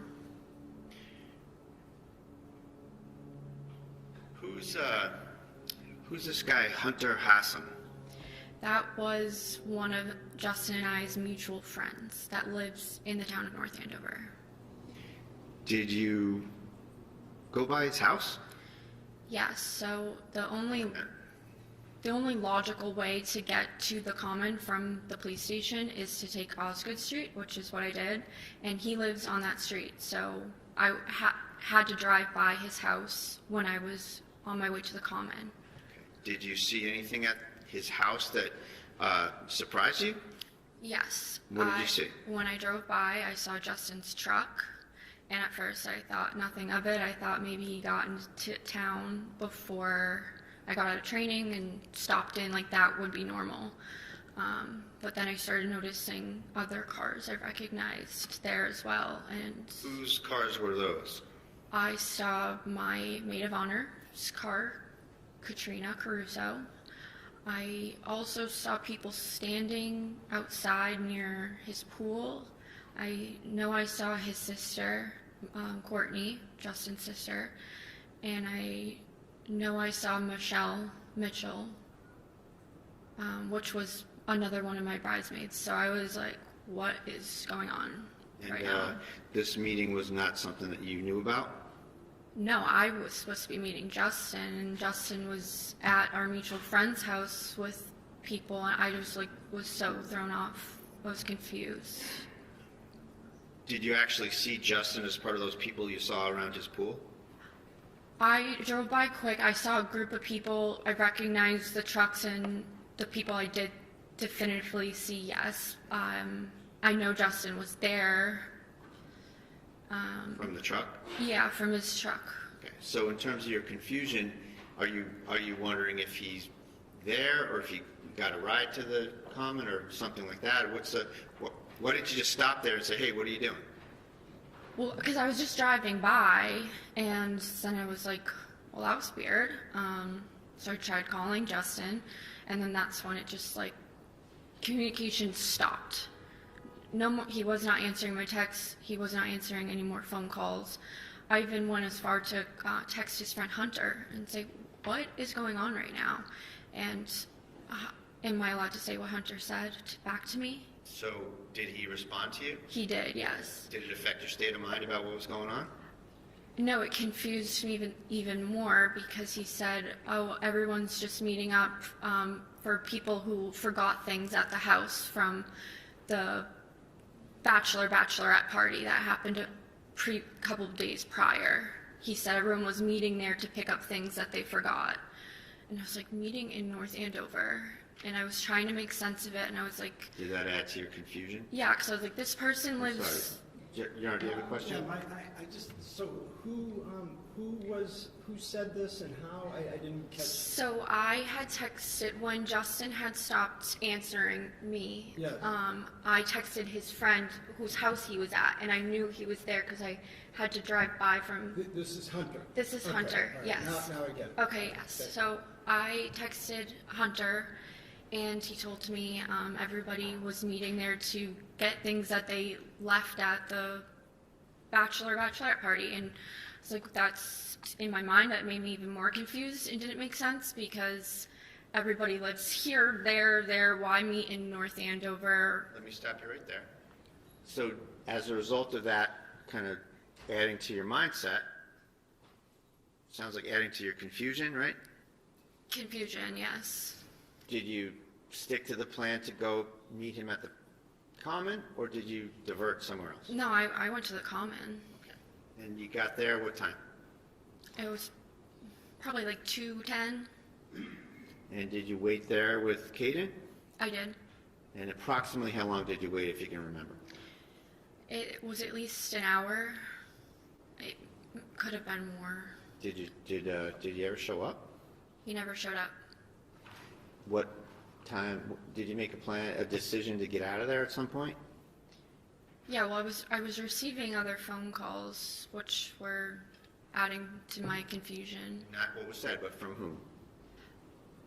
They were from Michelle. Okay. And she was the woman who testified here yesterday, right? Yes.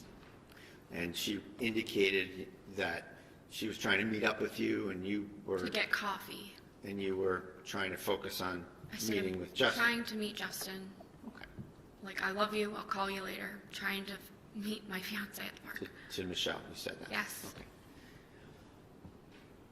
Did you go home after that? Yes. What time did you go home? It was at least an hour after 2 p.m., so sometime around maybe 3:30, because I know I was waiting a while at the park. Caden's bottle had run out of milk, or formula, I had to go home. Now, as you sat here for the last couple of days, you've heard a lot of business about where you parked your car. Do you remember that? Yes.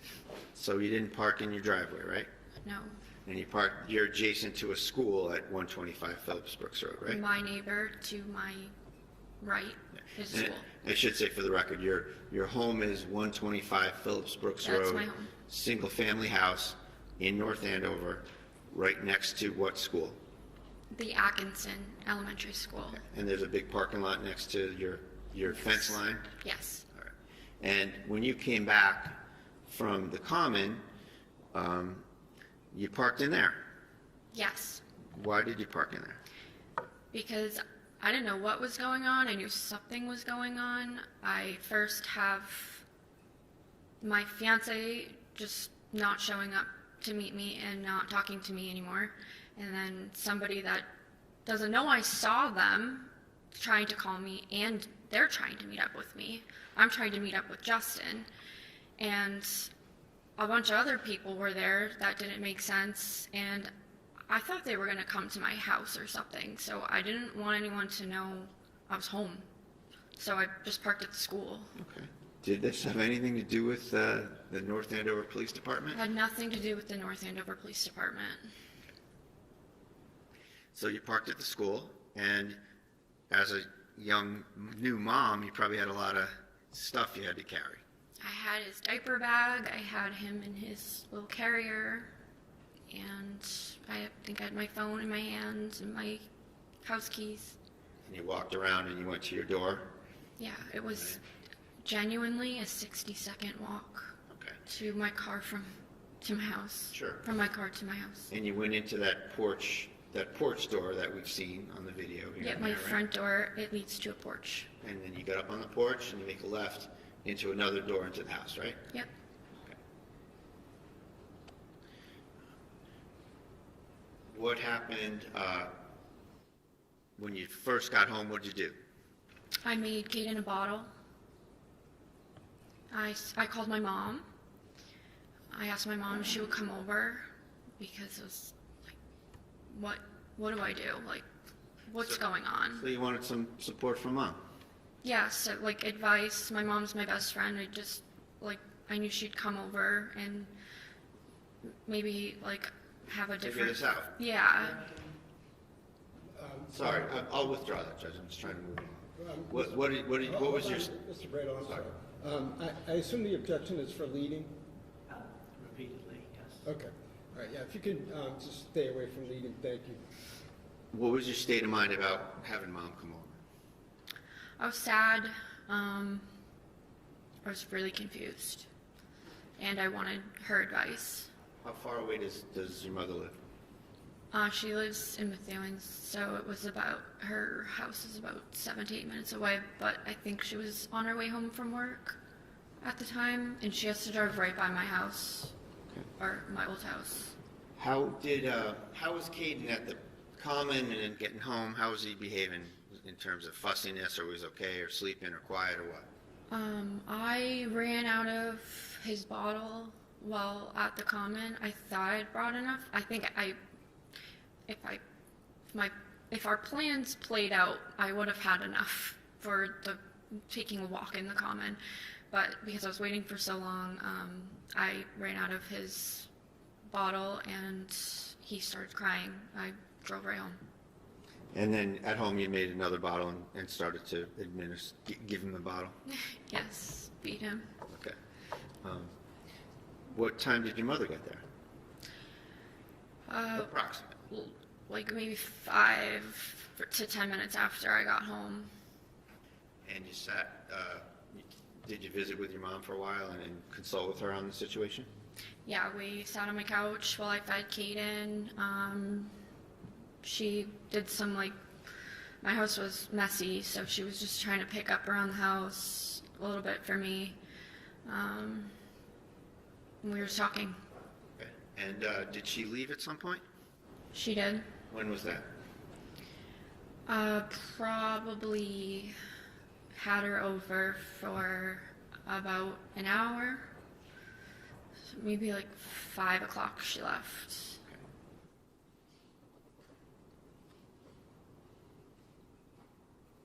Was her car in the driveway?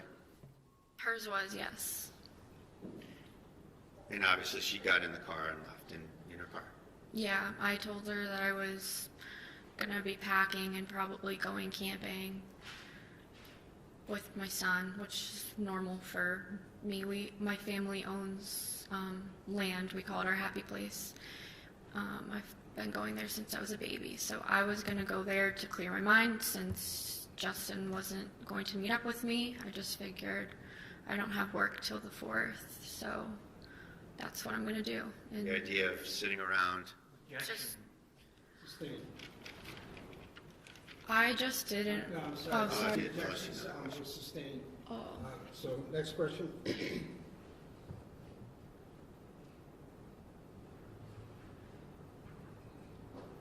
why did you want to go up to the land? To clear my mind, I've brought Kate in there 2 times before, and like for a 4-month-old baby, he crushed it up there. He loved it. So I just thought, I texted Justin, I'm going to my land. He knows what that is. He proposed to me there.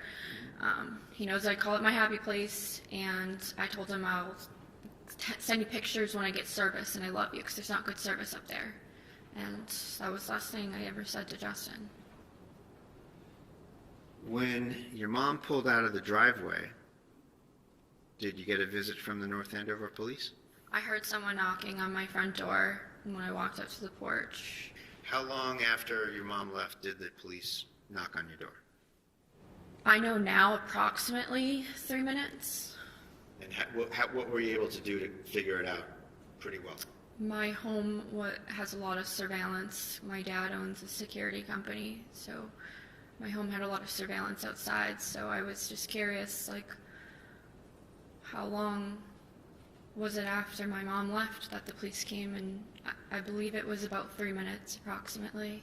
Can you use the video system to refresh yourself on time intervals and such? Yeah, yes. And while we're on that topic, are there timestamps on the clips from your house? Yes. And do you have any knowledge of the accuracy of those timestamps? At some point, one of the daylight savings happened, so my cameras were 1 hour off.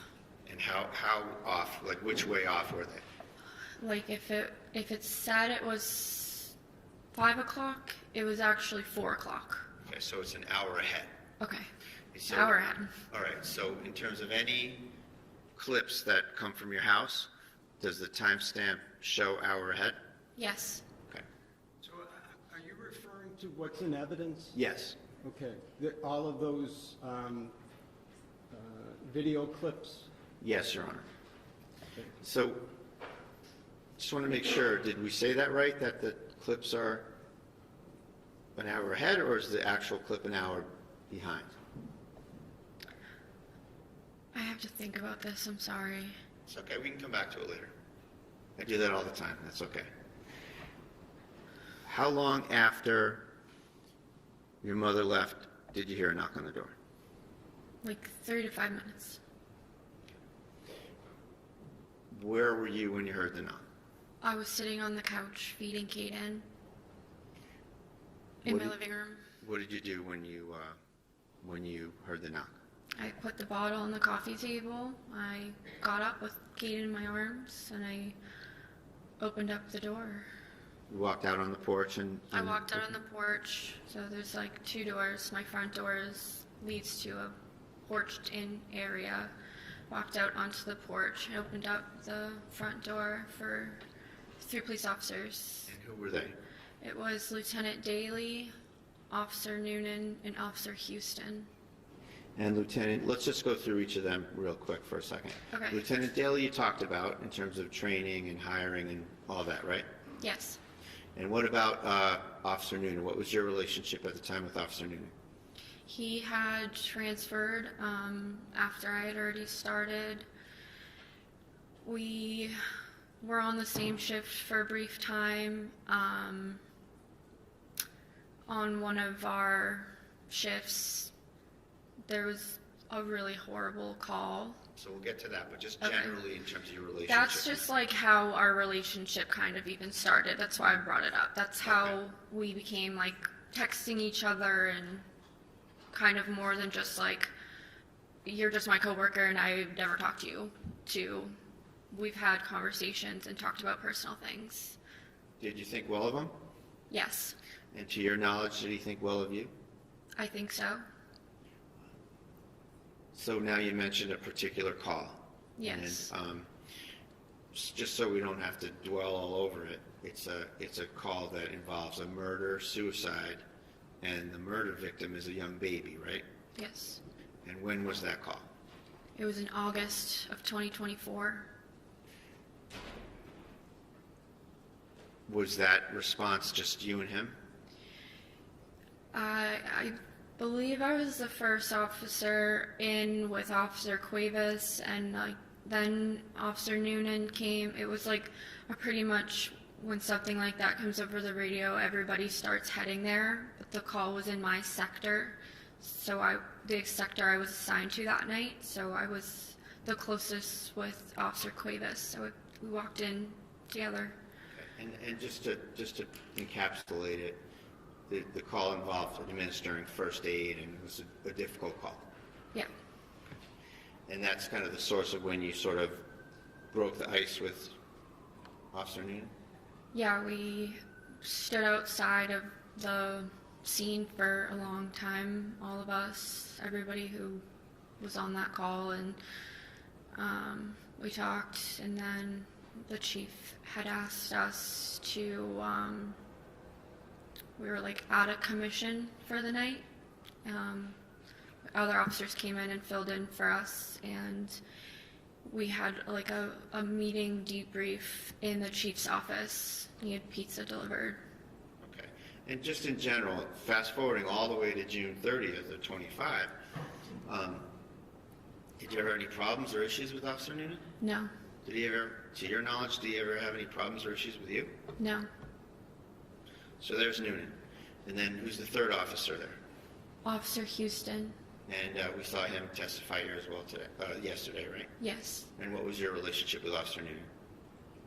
Noonan or Houston? I'm sorry, Houston, thank you. I was closer with Houston. Probably out of the three of the people that were at my house that day, Houston and I were friends. He came to my engagement party. He was invited to my wedding. We have the same type of dog. I think they've met before. The dogs, I mean. Yeah. He was a work friend. He was a work outside friend. of Yeah. So these three come to the door. What are the circumstances of how they come in the house? Did you let them in, or how did that happen? I opened the door, and Lieutenant Daly immediately put his foot on my front porch, and we didn't just come in, and I was like, okay, all right. I didn't hear that one. When I opened the door, Lieutenant Daly put his foot into my porch, and they just said, we need to come in, and I said, okay. And then did you turn around and you and Kaden walked back in the house and they followed you? Yes. So what happened when the four of you, five of you, got into the living room area? They asked me, Lieutenant Daly asked me to put Kaden down in his car seat. They've referred to it as like a rocker does rock, but it was his car seat. And I was in the middle of feeding him, so when I put him down, he was obviously crying, and I was like, whatever this is, I'm gonna hold my son, because they had a folder. I knew they were gonna give me something. Wasn't At that moment, yeah. did you have any idea what was going on? No, I knew, like, obviously I knew something was going on. The police are in my house, my coworkers, but when they told me to put Kaden down, I was like a little hesitant because I'm in the middle of feeding him, and then I listened, I put him down, and he started crying, and I was like, no, I'm gonna hold my son, whatever this is, like, I'm gonna feed my baby and read it.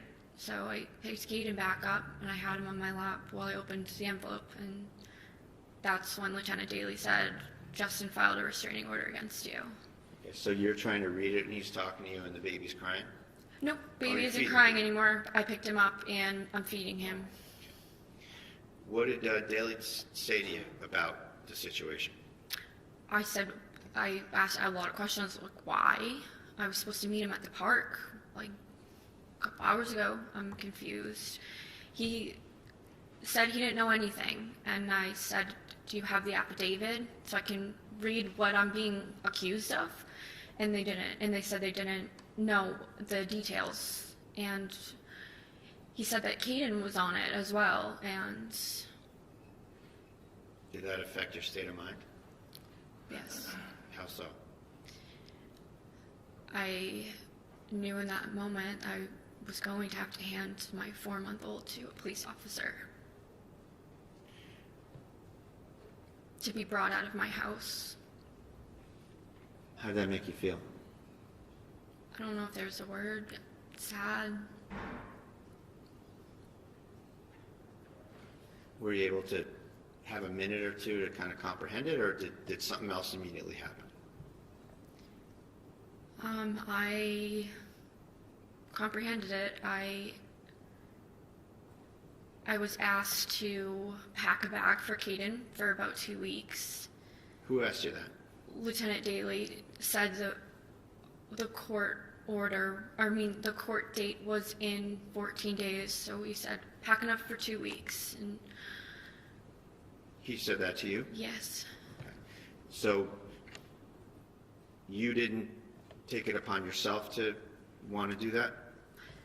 no, they told me that I needed to pack a bag for Caden because he was gonna go be with Justin for at least the 2 weeks till the next court date. Who was there when that was, when that came up? That was when the 3 of them we were all in my living room. Did Houston or Noonan say anything at this point? No. I knew if I put Caden back in his car seat, he was going to cry. He loves being held. So the plan at that point was to go get some stuff? Yes.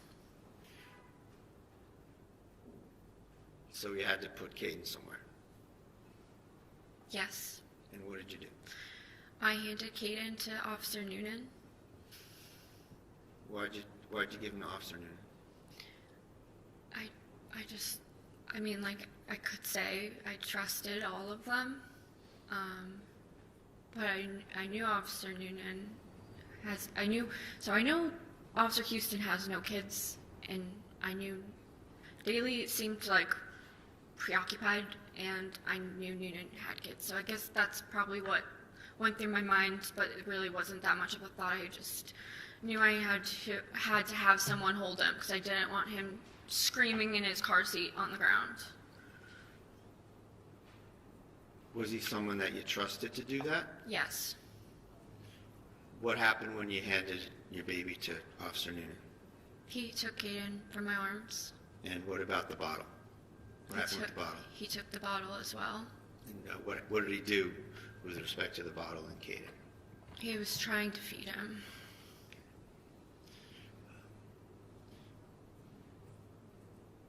Did Officer Noonan exhibit any resistance or discomfort or anything with respect to holding the baby? No, I think he said like, "Oh, I haven't done this in a while," like something like that.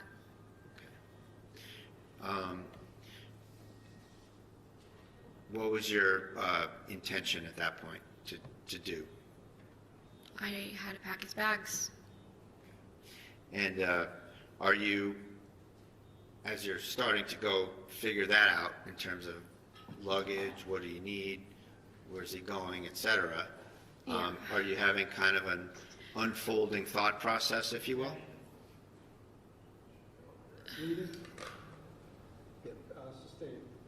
I'm just asking her what she's thinking, Your Honor. What are you thinking? So it took. I grabbed one of my duffel bags and I first went in the kitchen, and as I was putting the bottles in the bag, it was just kind of like all setting in exactly what was happening, and there was just so many unknowns. And as I was packing things, I was like, okay, Justin just broke up with me via restraining order. We have a wedding in 4 months. Caden is not going to be with me for 2 weeks. That's an eternity for a mom. any mom, and everyone was just brushing over the fact that it was 2 weeks. And I was like, 2 weeks without Kaden? Like, and I just kept, in my mind was just going fast, like, I can't work overtime because I have a son now. I can't afford my home by myself without overtime. It was just, I lost everything. Even my doggie was on the restraining order. Maverick, my dog Maverick, was on the restraining order. So, my son. Was he your dog or Justin's dog? He was my dog. So I saw my baby go, my fiance, my dog, my house. And I knew that was going to be my job too. Because whatever I was accused of wasn't good if at restraining order. And you didn't have the affidavit? No. Where did you go after you went to the kitchen with the duffel bag and the bottles? I went all around the house because his diapers were in one room on shelves. His bottles and formula were in the kitchen. His toys were in the living room, and his books and stuff were upstairs with his clothes. Tell us what you did on the first floor before you got upstairs. What was the packing there? On the first floor was bottles and formula, and he was just getting introduced to like purees, and I had just ordered purees from Target, so I packed all those too. Then I went into the, thank you, I went into, it was like our exercise room. It had shelving on the wall, and there was just like a ton of boxes of diapers. I just put those aside and was like, 2 weeks, a lot of diapers, so take the boxes. And then I went upstairs. All right, before you got upstairs, part of the order was that you had to give up your firearms, right? Yes. Did you say anything to the officers about the location of your firearms? Yes, I did. What did you say?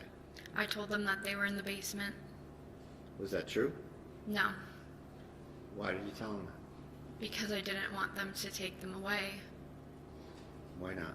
Because I wanted to be alone with my firearm and take my life. When did you make that decision? I made that decision as I realized I had just lost everything in a 15-second conversation with my coworker.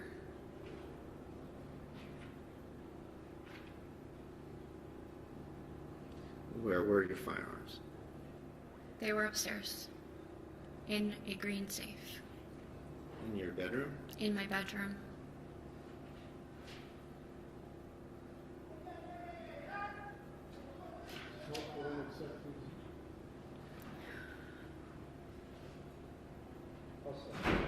Thank you. So you went upstairs, you mentioned? Yes.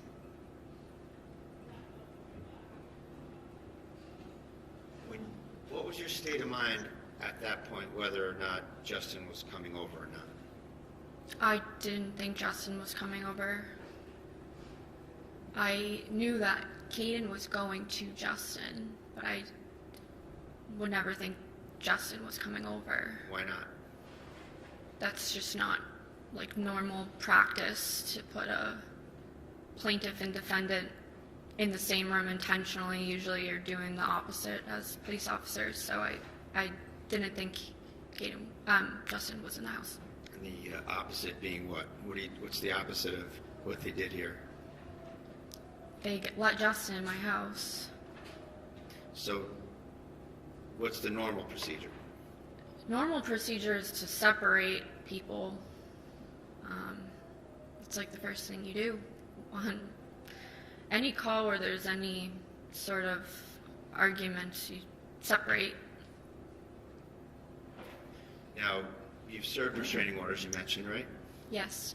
Is there a provision in those orders for accessing property? I don't know about specific provisions. I can tell you, like, what I've done before on a call where there was a restraining order involved. I don't know if it's a provision or not, though. Okay, we'll move on from there. Okay. So you were going to go upstairs, Yes. and you had made that awful decision already? Yes. What was your state of mind about whether or not you wanted to involve any police officers in that? I didn't want to involve anybody. I was trying to get everybody away from me. Why didn't you want to involve any police officers in that? These police officers in particular? 'Cause I wanted to be alone so I could kill myself. I decided that I was going to take my own life. I didn't want to involve anybody else in that. I'll just... Did you go upstairs back and forth a couple times, or did you just go up there once? I think I went up I think I went up at least twice. The second time I went up, I was up there for a while. Do you remember who accompanied you on each of these trips? It was Officer Houston and Officer Noonan. Was that the first time or the second time? That was the second time. And was there a visit upstairs before that? Houston and Noonan visit? Yeah, I was trying to hand them things so they would go away. Where did that happen? That happened upstairs. So I was first in the room. You walk up, there's a landing. The room on the left is Caden's room. I went in there first, and I put books in a car seat because Justin Struck didn't have the car seat. And I handed it, I don't even know who I handed it to one of them. And I said, "Can you bring this downstairs?"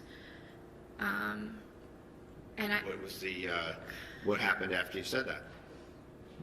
Somebody brought it downstairs, and then they came back up. So you struck out in terms of what you testified to earlier? Yeah, I just kept trying to hand them things to make them go away. Meaning, what do you mean make them go away? Be more specific if you can. Like, What was the plan? I knew if I pulled out my firearm in front of a police officer, I would get shot. That was not my intention, and that's not what I did. I was trying to get them away from me, so that didn't happen. So they weren't put in that position, because I'm not dumb. I was a police officer. If someone takes out a gun in front of you, yes, that's a threat. Yes, that's somebody that you probably feel threatened from. So, but if you want to kill yourself, why not just let it happen that way? That's selfish. I would never do that. Even looking back now, like reflecting for 9 months, I think my decision to do it to myself was selfish to everybody who loves me, so I'll just leave it at that. I wanted to kill myself. Me and my gun, no one else involved. How many different times did you try to have the officers transport some stuff downstairs? Several. At some point, did Officer Houston leave the second floor? Yes. And that left who up there? Officer Noonan. So upstairs it was Officer Noonan and yourself. Yes. At some point, did you go across that landing to the other room? Yes. Tell us about that. I was on the floor packing more clothes in the duffel bag. In which room? My bedroom. Okay, When we walk up Hold on. the stairs to the right. Okay, so you finish up in the other room and you go to your room. Yes. All right. Tell us the circumstances of where do you go, where does Noonan go when you go into your bedroom? So nobody came into my bedroom with me. I was asked, I can't even say who exactly, like I don't know if Officer Houston had come back up at the time, but somebody asked me, who is that downstairs? And I said, I have no idea. And Let me ask you a little bit about that. What was your state of mind about you being asked that? What were you thinking about? I was like, I don't know.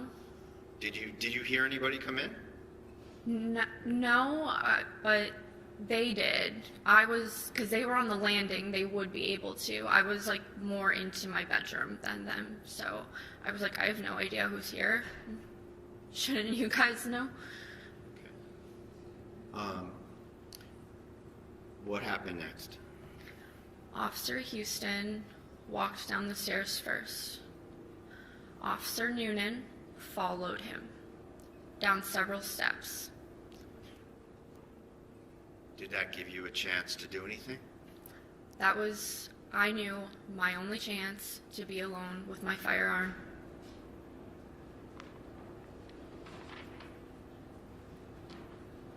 Show you Exhibit 51.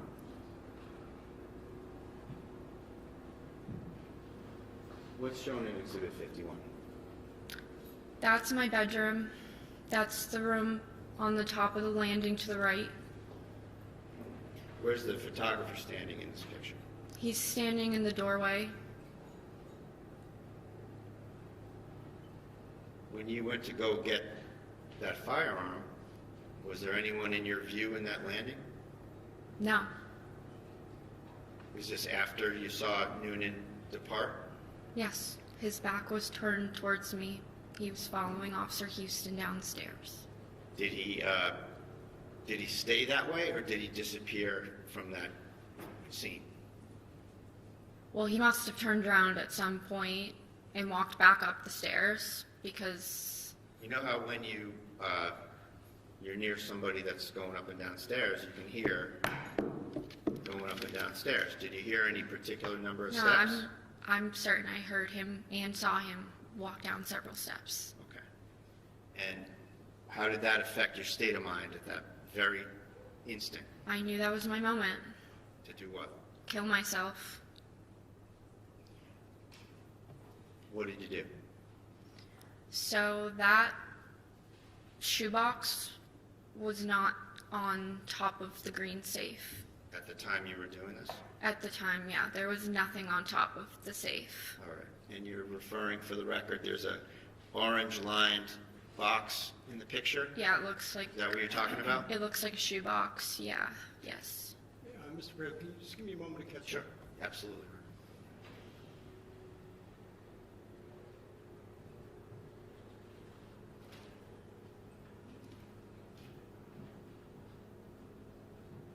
I'm sorry, did you say that that box was not on the, what did you say about that box? That box was not there.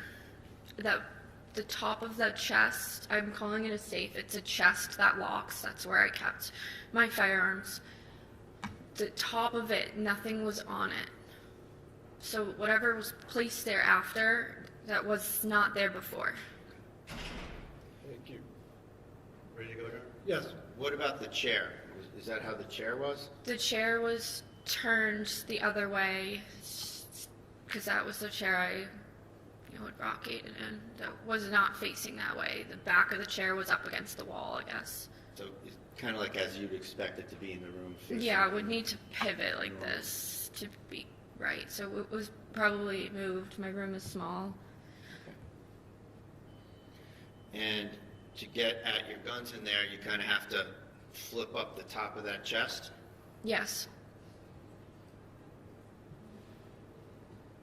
Where was your focus in terms of the firearm, the chest, whether Noonan's coming back? Where are you focused?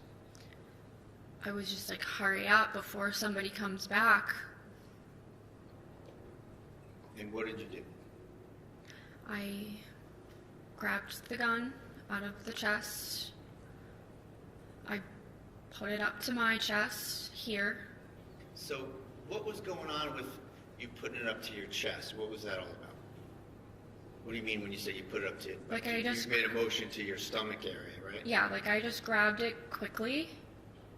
I bent over, grabbed it, put it here, took 2 steps backwards, and I don't want to make the motion of what I did because You it's just say what you horrible. But I put the gun up to my head, Which hand did you my use? my right hand, And where on your head did you put it? You can just describe it. my temple.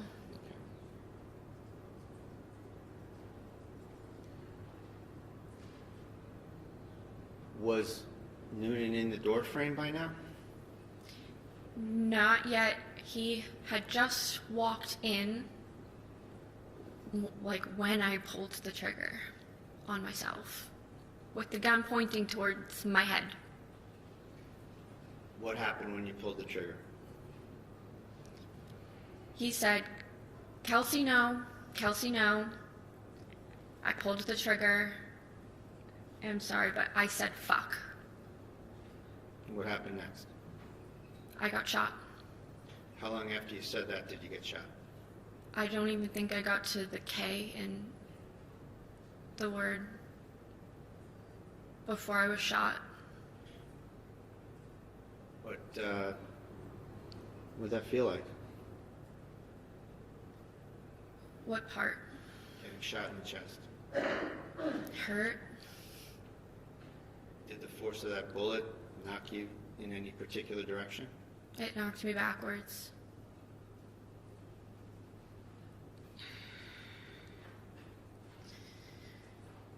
Do you recall what happened with your firearm? I got moved. It was Well, on. before I'm sorry, Okay. bad question. I'll ask you a better question. Okay.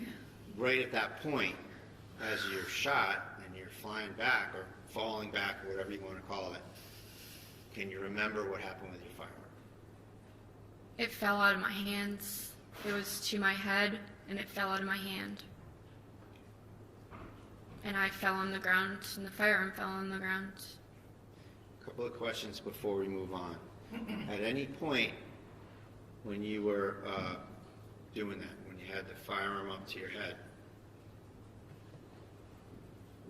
was Noonan present during the time you raised the firearm to your head? Like when I motioned up to my head with it, Correct. no, he was not in the room. Nobody was in the room. When Noonan came into your view, where was the gun pointed? The gun was pointed at my temple. At any point, did you move the muzzle of that gun No, towards Noonan? no, never. Did you move it anywhere? No, never. Did you ever intend to harm Noonan? Never.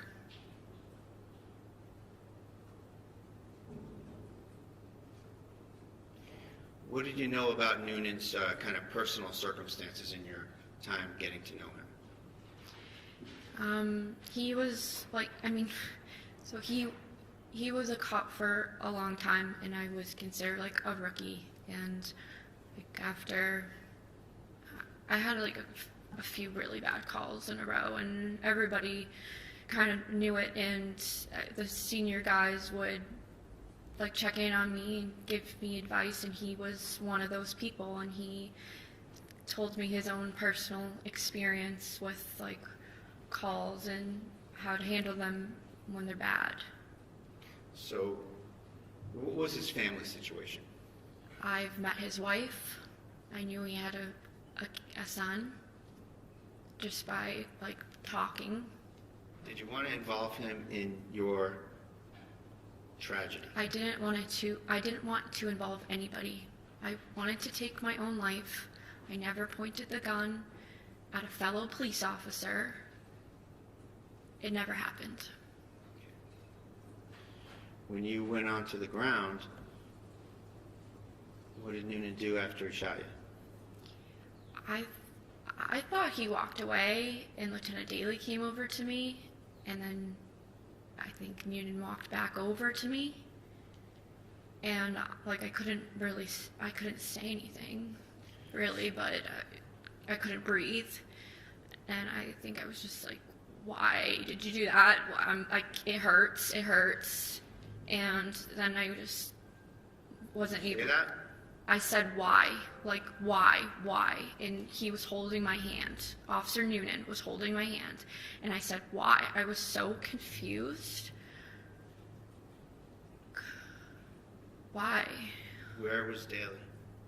Daly was there. What was he doing? He was on the radio. I don't know what he said exactly on the radio. I'm assuming, like... So, you get shot, and you got shot in the chest, right? Yeah. Lower chest. Well, after being shot, how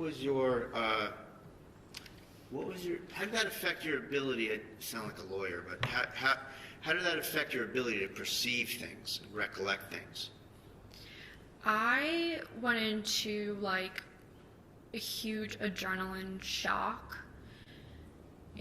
It didn't feel like normal pain. It almost felt like absent pain, but it felt like my entire body was burning, and I was completely alert, completely awake the whole time.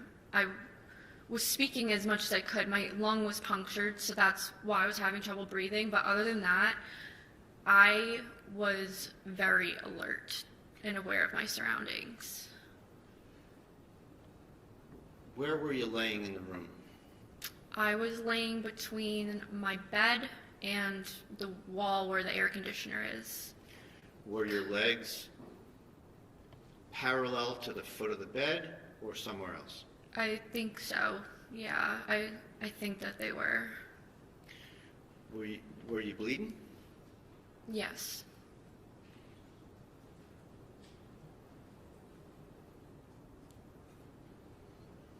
Is that the way you wanted this to happen? No.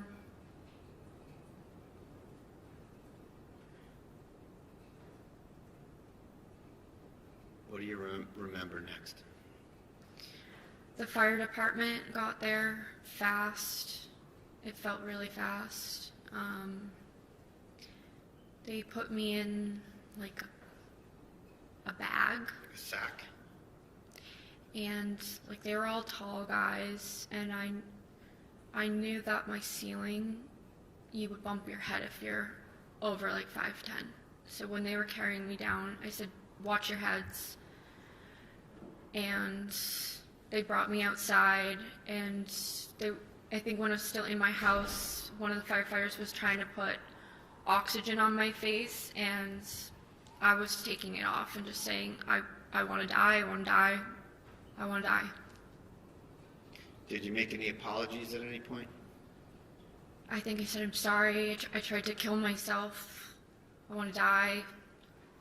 Like, I just didn't understand what just, like, I don't know what just happened. I tried to shoot myself, and then I got shot in the chest. Like, nothing really made, like, I was just in total disbelief and shock. Did you, at any point before you got taken out of there, did you hear Noonan saying anything about what happened? No. Did you see Houston yet? Houston, yes. He came in, and I think he put, like, medical, like, gauze on the wound. Somebody did. He had the medical bag. I remember that. Were you able to sort of perceive the first aid techniques they were administering to you? No, I wasn't paying attention to it. I was, like, trying to focus on breathing because it felt like I was choking. Like, it felt like I was drowning. So they bring you downstairs, and at what point in the trip downstairs and out of the house were you trying to take off the mask? I think the whole time. And when I was in the ambulance, I said to everybody, I'm a fucking idiot. I just tried to kill myself with an unloaded gun. I'm a fucking idiot. And then I what said that to everybody. I said that to the hospital staff. I said that to all the firefighters. I probably said that when I was laying on the ground. Those were the words I just kept repeating. What were they doing to you in the ambulance before the ambulance departed in terms of working on you? They were working on getting a med flight. I had to get a blood transfusion. I finally agreed to keep the oxygen mask on my face, and they were doing my vitals and just trying to keep me stable before I was going to be transported to the hospital. And what hospital did you go to? I was flown by med flight to Massachusetts General Hospital in Boston. So by helicopter? Yes. And then when you were in the helicopter, was there anybody that you knew in the helicopter? No, when I was in the ambulance, I was holding on to firefighter Smirtelni's hand. And can you spell that for the court? It's a funny spelling. Why don't you spell that, if you can? His first name's Kevin. And is it, let me take a crack at that. Is it Smirtelny?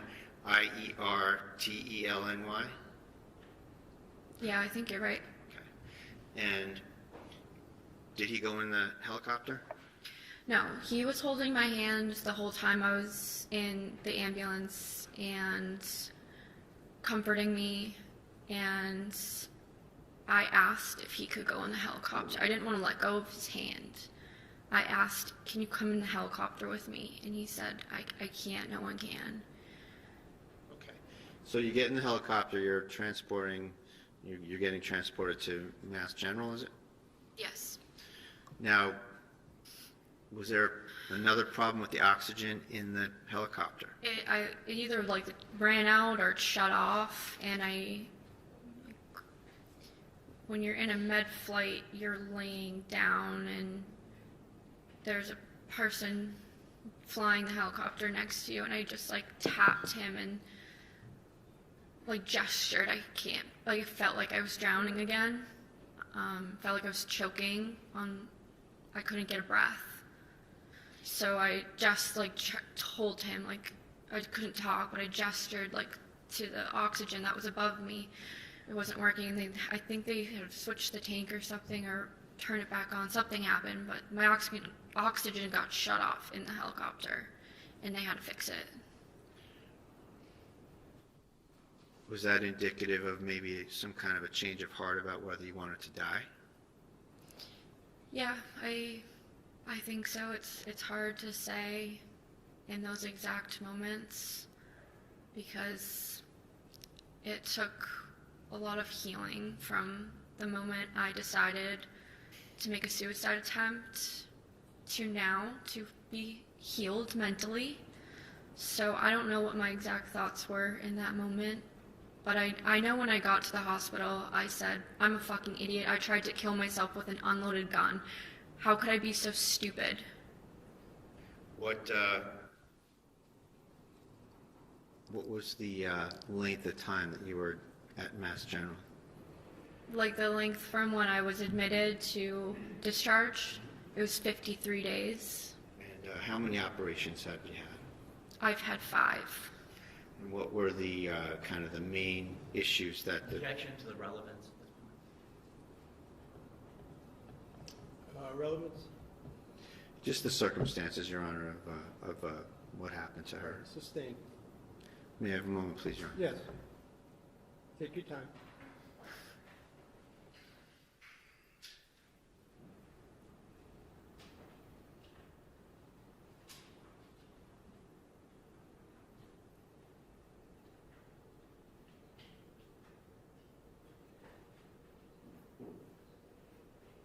Nothing further. All right. So, Cross, I need to, let's take a 10-minute break, please. All right. Stands in a 10-minute recess.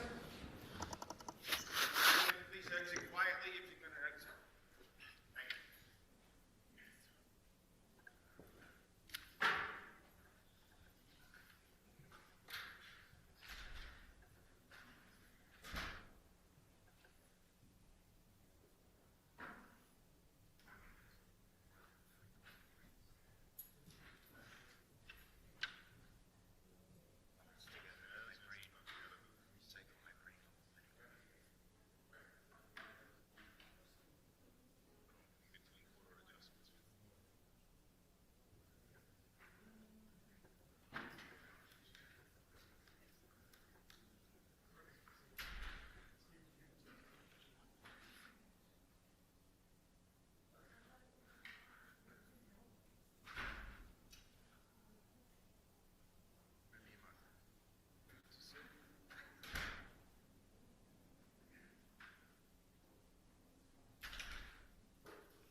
was muted. No, I hit that. Yeah. Okay. Monday and Tuesday.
We're back in session, you may proceed. Your Honor, we're back on record in the Kelsey Fitzsimmons matter. All counsel and the defendant are present. Okay, Ms. Fitzsimmons, you may resume the stand. I think we're ready for cross, right?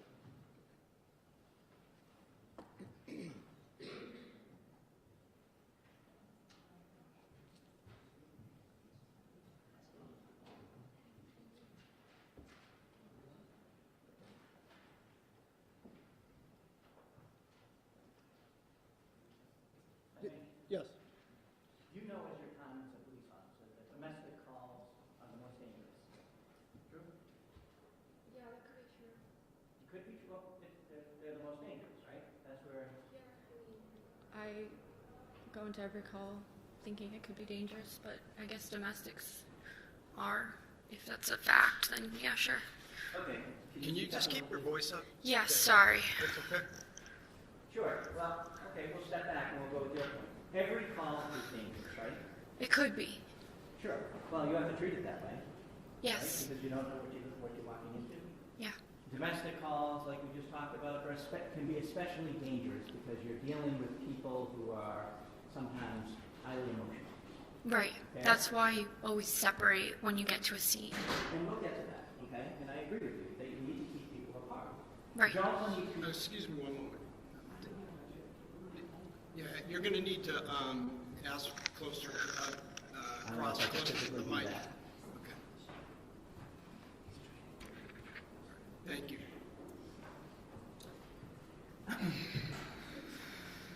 When you walk into a domestic situation, whether it's a restraining order that you're serving, whether it's a call for some sort of domestic violence, right? You walk in there with a heightened sense of awareness. Is that fair to say? As a police officer, you always have a higher sense of awareness. Okay. But domestics are kind of a different animal sometimes, right? Yeah, I guess so. Okay. And because emotions are involved, true? Yes. And sometimes the opposite of love isn't hate, it's anger, and things can go in 9 different directions in a minute. Is that fair to say? Sure.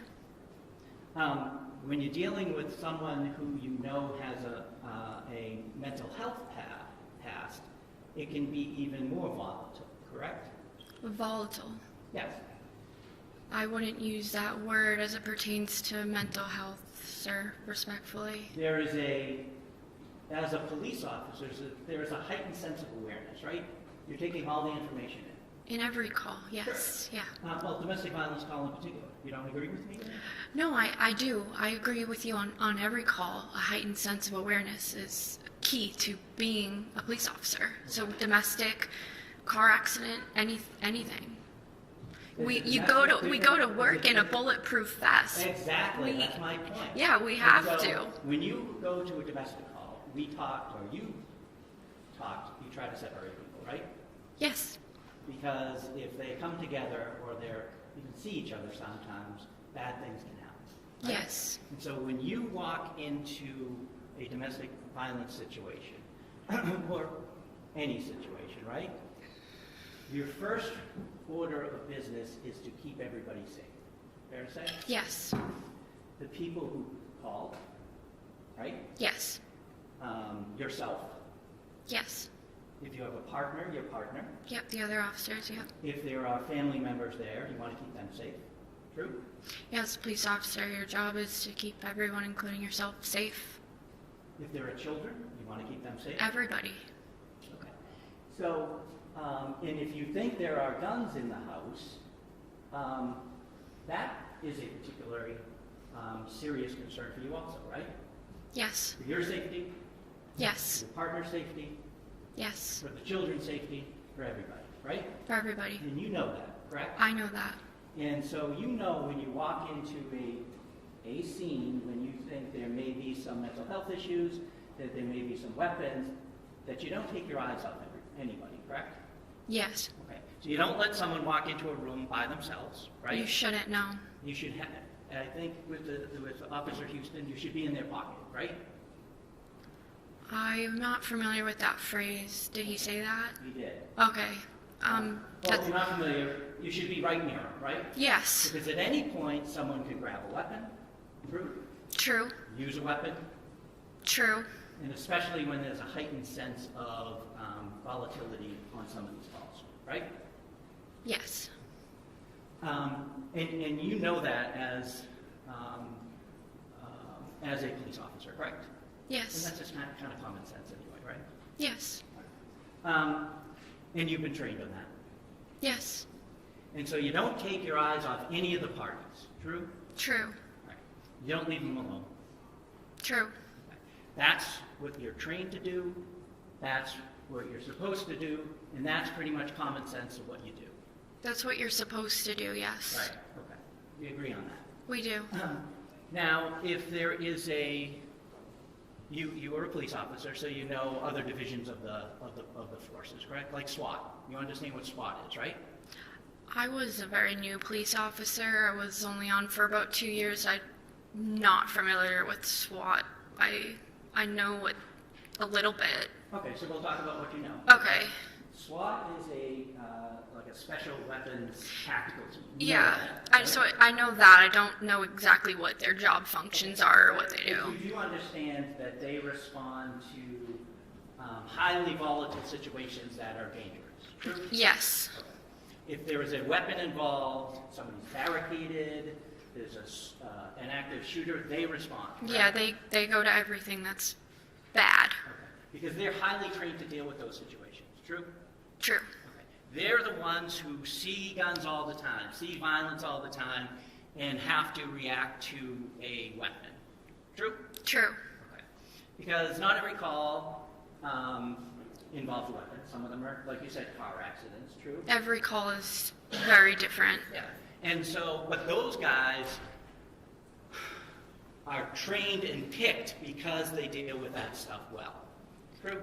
I don't know how they're picked or trained. I know nothing about their training or the process of becoming on SWAT. Okay, but you know to call them if something happens. That wouldn't be my job, but my supervisors. But yes, we can agree to that. Yes, Okay. they get called to bad things. I know this. They get called to bad things and have to deal with bad things. Yes. And you know that as a police officer, you need to qualify and get trained in order to do certain things. If you're on, like a domestic violence officer may have to be trained in domestic violence to be in a unit like that. Yeah, I mean, we didn't have that on my department, but I have heard of that on other departments. Like a domestic violence detective would probably be trained more in that sense. Right, so there's sometimes specialties Yes. that people focus on that Yeah. people are prepared to deal with better than other people. True? Yes.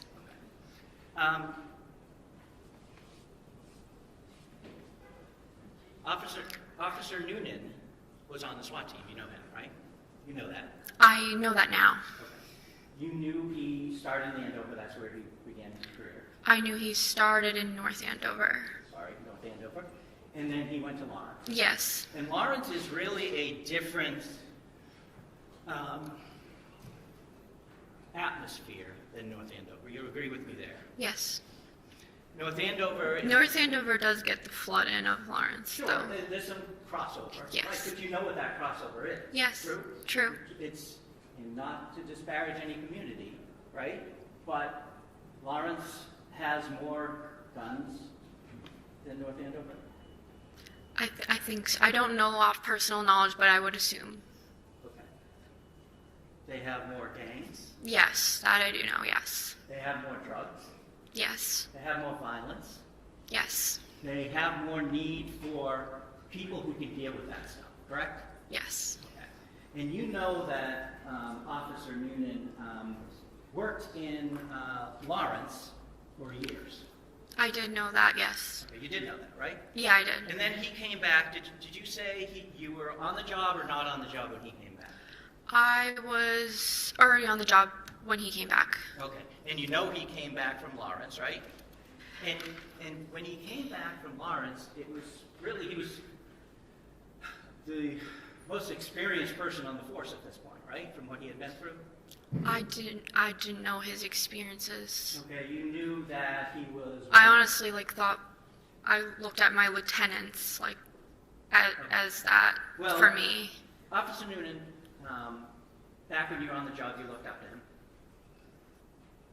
Yeah, I looked up to all the senior officers that were willing to train me or give me any type of advice. Well, we're talking about Officer Noonan. He did that. Okay. So yes. Yeah, you looked up to him. You knew he was experienced.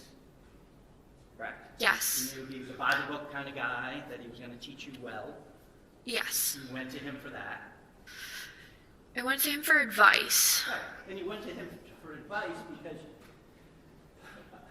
you thought you knew what he was doing, right? He'd been through the ringer, and that's why you went to him, right? No, he told me, he reached out to me and told me that, he's been on bad calls before, and this is how he handles it. Right. And you appreciated that. I did. Okay. And it seemed like that was true with the advice he was giving you. Yes, yes. A gentleman about it. Right? Yes. Okay.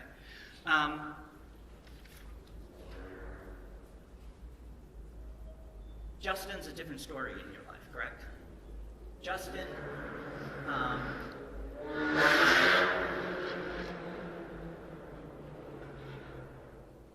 on June 30th, you had said that what was happening was a surprise. I don't know if you used those words, but the demeanor you gave off was this came out of the blue, right? I was very confused. You were confused, but and we're not going to get into it, but stuff that happened that weekend before, that Saturday night, that would have given you some inkling that something was wrong, right? I was aware me and Justin were in an argument. I was aware the second I woke up in the morning. That's why we were planning to meet. So it wasn't a surprise that there was some strife between you and him at that point. No, I knew that. I'm saying I was more surprised about being ditched at the Common and the police involvement. Those were Well, the police had come to your house on that Sunday to check in on you, correct? I got accused of. I'm not asking what you were accused of. They came to see if I was okay. They thought I was in a car accident. I was never in a car accident. Okay. But they came to you because they were concerned about you, right? They thought I was in a car accident. Okay. And on the Monday, Somebody told them that. on the Monday, well, okay, we'll get back to that. Okay. Okay. On the Monday, you were surprised by this order, correct? Yes, I was surprised by the order. And you say that you have no idea why this has happened. Right. You eventually think that you're, well, you know Caden's going to be taken away from you for a short period of time, right? You say short, and that's fine. But he was 4 months old, and it was 14 days. That's an eternity for me. I'll grant you that. Okay. I grant you that. Thank you. That is a significant amount of time for any parent. True. Yeah, Okay? sure. So I'm sure that was devastating to you, right? Yes, yes. And it was Justin who was doing that to you, right?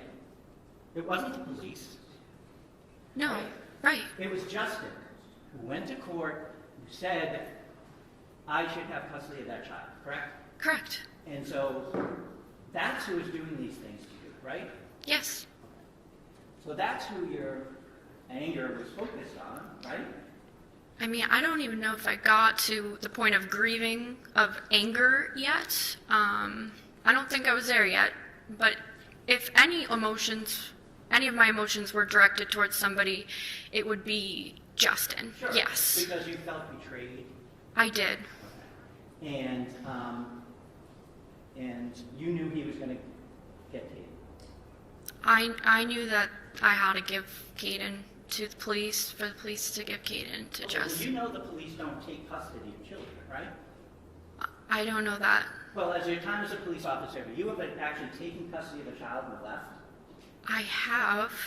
So you're telling this court, you're telling the judge, that if there is not a family member to take a child because something happens, that you actually take the child and leave? You don't call DCF? Well, you always file a 51A after Sure. the fact. And then they come to the home and they take it, right? So I guess the call I went on was different. I did end up taking the juvenile in my police car. I drove her to the police station where she met with family members. Okay, so how old was this person? She was maybe 12. Okay, well, we're talking about infants, right? You wouldn't transport an infant. No, I guess. So, Counsel's testifying about facts that are not evidence, they're not proven. They're sort of being suggested as if they're gospel, which might mislead the witness. Okay. So overruled, but Mr. Gubitosi, can you just allow Ms. Fitzsimmons to complete her answer? And like all witnesses, I don't want you folks speaking over one another. of course. Thank you. So you agree with me that DCF would typically come and get an infant, right? Yes, I've never personally had a call with. Well, okay, let's just talk about your career. You said you... I think so. I can't tell you for sure. Well, let's just talk about your career. When did you graduate the academy? May of 2024? Yes. Okay, and you went out on leave on when? I went light duty while I was pregnant. I was about 20 weeks pregnant when the duty belt didn't clip anymore. Okay, so, but you went out on February 16th. That was Caden's birthday, right? So that's your official leave? Yeah, that's my official leave. Okay, so 20 weeks, and he was, so you do the math for me. How many months were you actually on the road? Okay, let's see.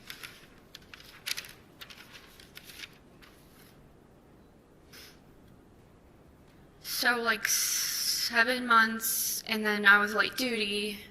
So I graduated the police academy in May of 2024, and I went out on maternity leave February 16th of 2025. So you're actually just on the road for 7 months?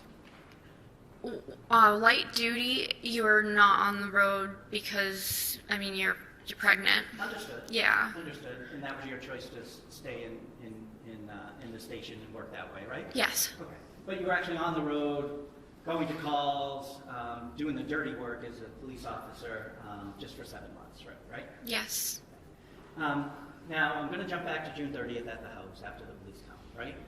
You called your mom. You asked to do that, and they let you do that, right? There was no prohibition. You're talking about after the police? Yes, after the police arrived. Yes, I called my mom. Okay. And she came. Yes. Okay. She came. Now, you called her your best friend, right? My mom is. Your best friend, right? And so you could have talked to her, correct?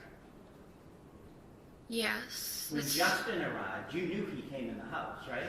You heard him. No. You didn't hear him come in the house? No. You knew he was coming to get the baby. I never expected a police officer to allow the victim or plaintiff in a case to enter the home where the defendant is. Well, you knew he was getting the child, correct? Yeah, but I thought that I passed Caden off to walk outside. I never thought, or I never knew Justin was in my home. You knew he was coming to the house? I thought they would do it at the school, but yes, I mean, I knew he was going to be in the vicinity. I never expected or knew he walked through my front door. When you went upstairs, and we'll talk about that green chest you called it, correct? Yes. Was it locked? No. Okay, you could just flip it open. Yes. When you claimed you pulled the trigger, it clicked. It did. It was not around in the chamber. Correct. There was a full magazine in it, right? I think so. Okay. Yeah. Well, you had used that gun to go shooting on Friday, true? That is true. That's why I didn't chamber around, thank God. And when you're doing shooting, were you qualifying? What were you doing on that Friday? We have a qualification, yeah. Okay, so you had to do that, right? Yeah, because... And when you're shooting for qualifying, when you're at the range, how do you hold your pistol? 2 hands, and then there's some where they say use your strong hand or your left hand, you're not strong. But your typical reflex is 2 hands, true? Yeah, that's... 2 hands extended. That's most of the range day, yeah. Right, that's your training. That's the safest way to shoot a gun, true? So that's your default? That's what we do at the range for those 8 hours, other than the one part where you shoot with your strong and non-strong hands. So on Friday you spent hours shooting with 2 hands? Yes. Yeah, it was Friday, yes. Well, I'm asking you. I think so.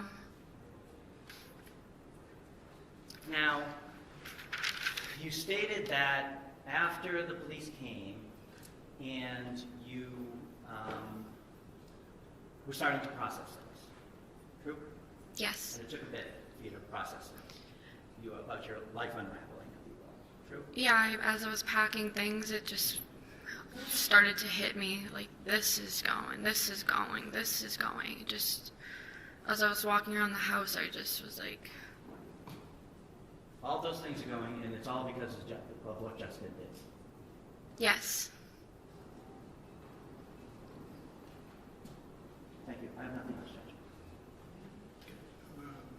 Redirect? No redirect, Your Honor. Thank you. Okay.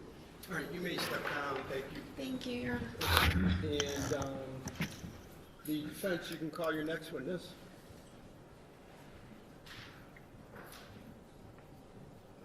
Your Honor, the defense. Okay. Aside from Aside from what? the view. Okay.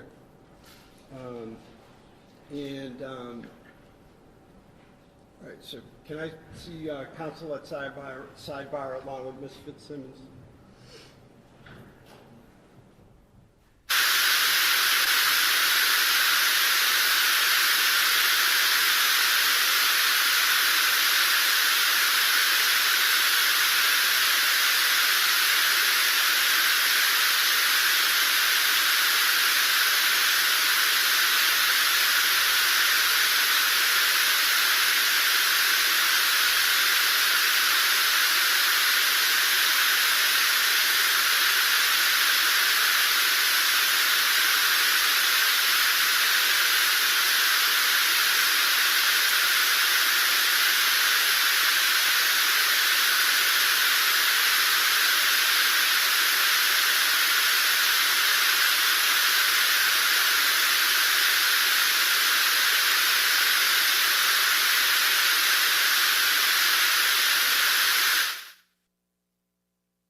So, you know what, a couple of things that we discussed at sidebar.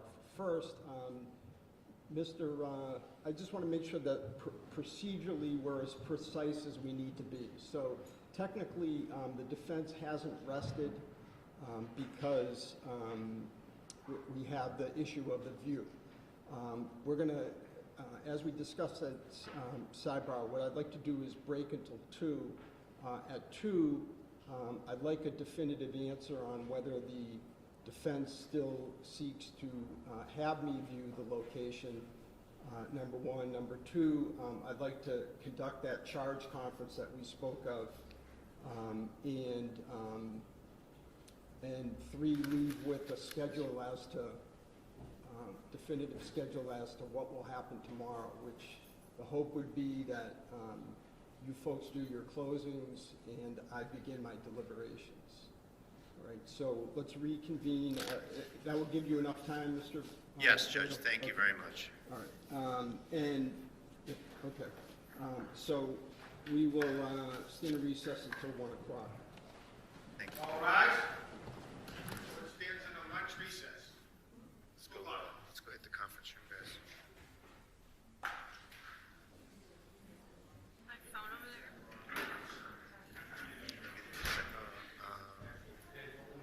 It's right here.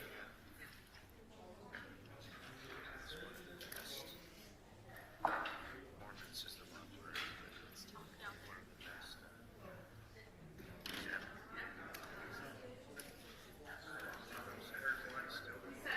I know what he said.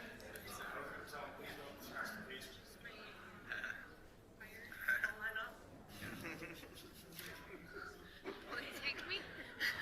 Get your ass back to Boston. Right.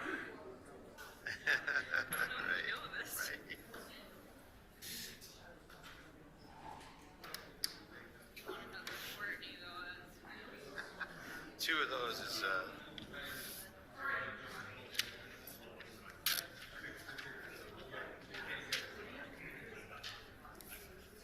Take a peek at it.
afternoon, Your Honor. We're back on record on the Kelsey Fitzsimmons matter. All counsel and the defendant are present.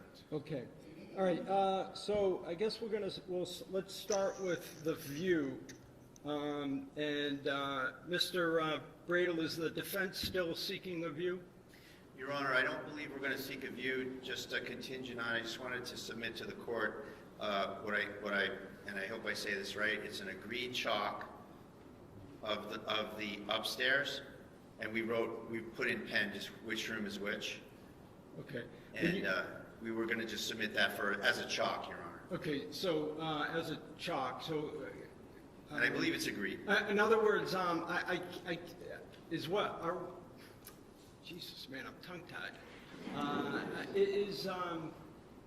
Is what you're saying that I shouldn't take these measurements for the truth or something? What is? Traditionally using a chalk, the witness can talk about it and refer to it, and the court has it for whatever Your Honor's weight you want to give it as the fact finder. And I think what we're saying is that we all trust the court to take it for what it is, which is and I'll tell you a little bit about what it is, Judge. It's an MLS listing, and on the bottom it says the statement on the bottom is part of the exhibit, and you can take it for what you will. Okay, Commonwealth, what's your position on this? That's fine, with the caveat, small writing at the bottom, if you can read it. Small writing. You're talking about these square footages? No, I'm talking about at the bottom, there's text on the bottom of the bottom line. Not in the diagram itself, below. Yeah, the floor plan created by? Yes, if you keep reading that. Okay, I see. Measurements deemed highly reliable but not guaranteed. All right. So why don't we just strike that? And no, I like that. Oh, you like that? And then if it can be an agreed exhibit, I have no problem with it. That's fine. Okay, you like that. And I apologize. I'm losing steam. So I just all right. So you want to keep that in? We'll just mark it as a chalk. So why don't we do this? And you want the version that says baby's room, KF's room? Yes, please, sir. Okay. Why don't we mark it for ID at least, and then I'll use it. But this is helpful, and frankly, I think it's more helpful than a view, because from my understanding from speaking to you folks at Sidebar, that room is going to look nothing like it did. We agree with The bedroom. So we're gonna waive the view motion, Judge, and I appreciate all your consideration you gave it, and we're gonna rest. okay. So let Mr. Exhibit H somewhere. All right. So Mr. Royan, that's Exhibit H is the floor plan chalk, and I'm gonna deem the motion for view withdrawn. Yes, thank you. And the defense rests. Does the Commonwealth seek to present any rebuttal evidence? Okay, so the Commonwealth rests. Let's talk about, right, so I'll take care of that. Judge, if I may, just for the record, I Sure. renew my motion for required finding. Otherwise, if we get into this conference, I'll probably forget later, so Okay. I just want to do that now. Waiving argument, thank you. And I'm sorry, what was the last part? No argument, just Okay. relying on the paper again. All right, so the oral motion for required finding at the close of all the evidence is denied. Thank you. All right, let's talk about let's conduct a charge conference, I guess. And I disseminated some proposed law related to the elements of assault by means of a dangerous weapon, and it's been marked as Exhibit C. Have you folks had an opportunity to take a look at that? All right, so let's start with the Commonwealth. Any additions, subtractions, objections, et cetera, modifications? No, not really. I just want, and I'm sure that Your Honor is aware, but I don't necessarily see it in writing that an assault can be committed in either of two ways. I just wanted to be clear that the Commonwealth need only prove one of the theories of assault. Yeah, so I'm sure you're understanding. I am, but your point is well taken. So what I tried to do is I tried to take my jury instruction and make it more applicable to here. But yes, I think we all agree that under the two different theories, the SJC actually said not to use the term theory. There are two different types of assaults. It can be either or. Surprisingly, I didn't realize that it wouldn't need to be unanimous by the jury. Okay, so other than that, that's duly noted. Defense, your view of the law of the case? We're fine with this, Your Honor, and I do acknowledge that it's two theories and it can be proven either way. Okay, all right. Thank you. All right, that's great. So let's talk about tomorrow. Let's talk about closing arguments. So we'll reconvene in the morning, and 30 minutes each side for closings. You think that should suffice? That's plenty, thank you. Okay. Yes, fine, Your Honor. All right, and I'm not going to have like a buzzer or you're not going to, like a trap door, you're not going to fall through and end up in the basement somewhere, but I'll diplomatically and gently warn you when you're getting close, all right? All right, so while we're talking about closings, I want there to be some ground rules. And the main ground rule that I have for this trial is that there should be no gratuitous character assassination, okay? By anyone, either side. It's not helpful, this is a straightforward case. Did the Commonwealth prove beyond a reasonable doubt that the defendant committed an assault with a dangerous weapon? The stuff that happened before and after even, not to be cold, callous, and uncaring, are not before me. And it's just not helpful to have either side throw in gratuitous comments about someone's character. Obviously, you'll argue credibility, believability, but I expect you to stay within the bounds of what would be expected at any trial. After the closings, you'll just meet.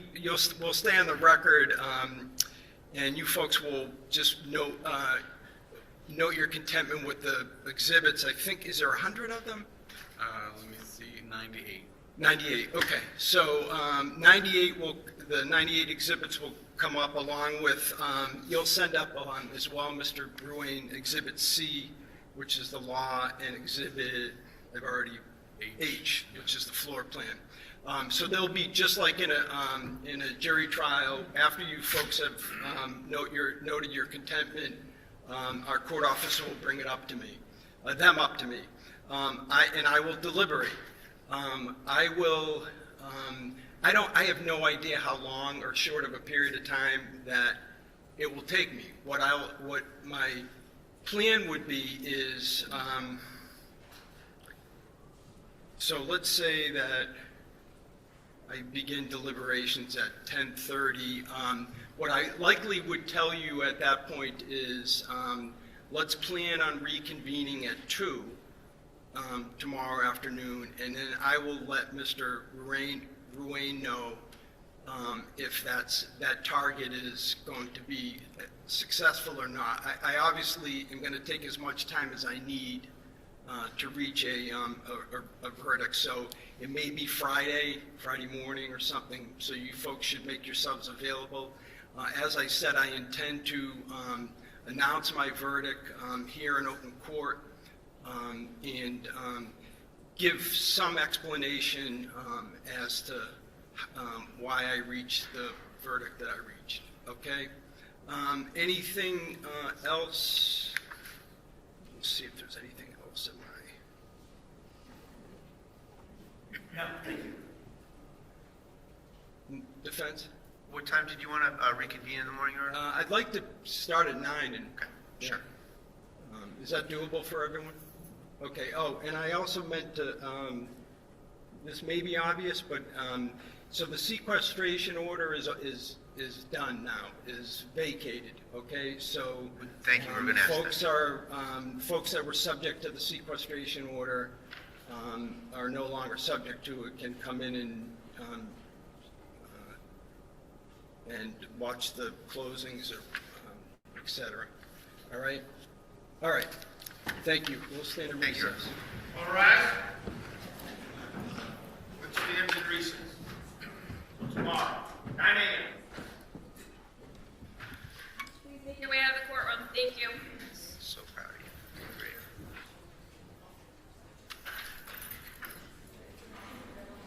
All right.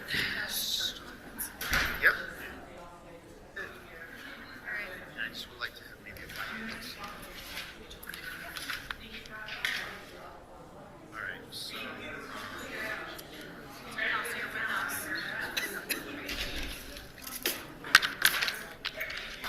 So Martha,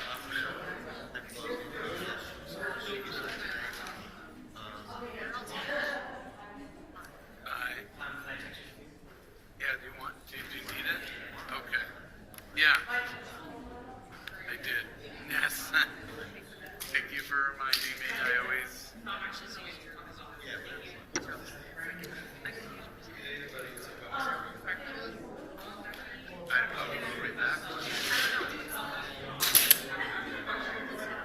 One second.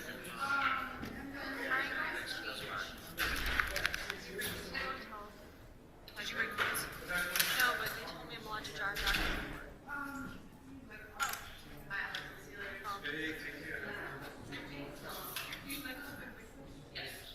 So the car's not on until 3:30. 3:30.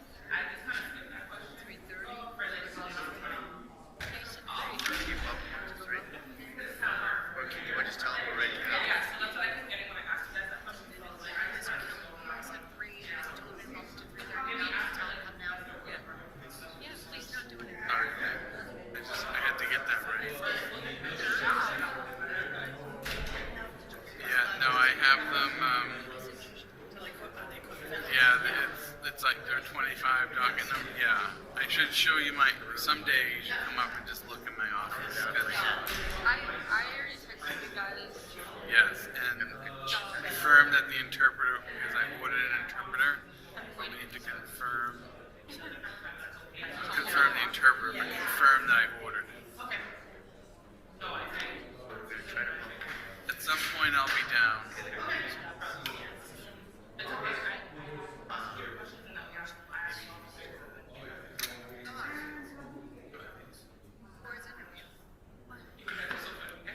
The court said when he heard the shots were fired, he that was in his interview with CIC.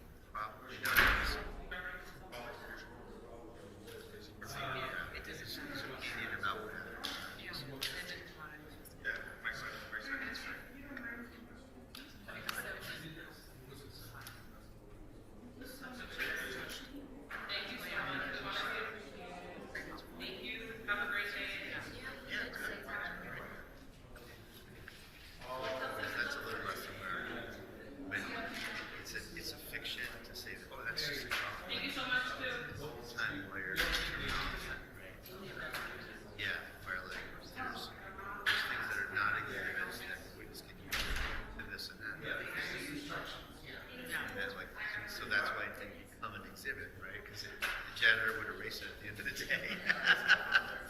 And so it's something that they do use.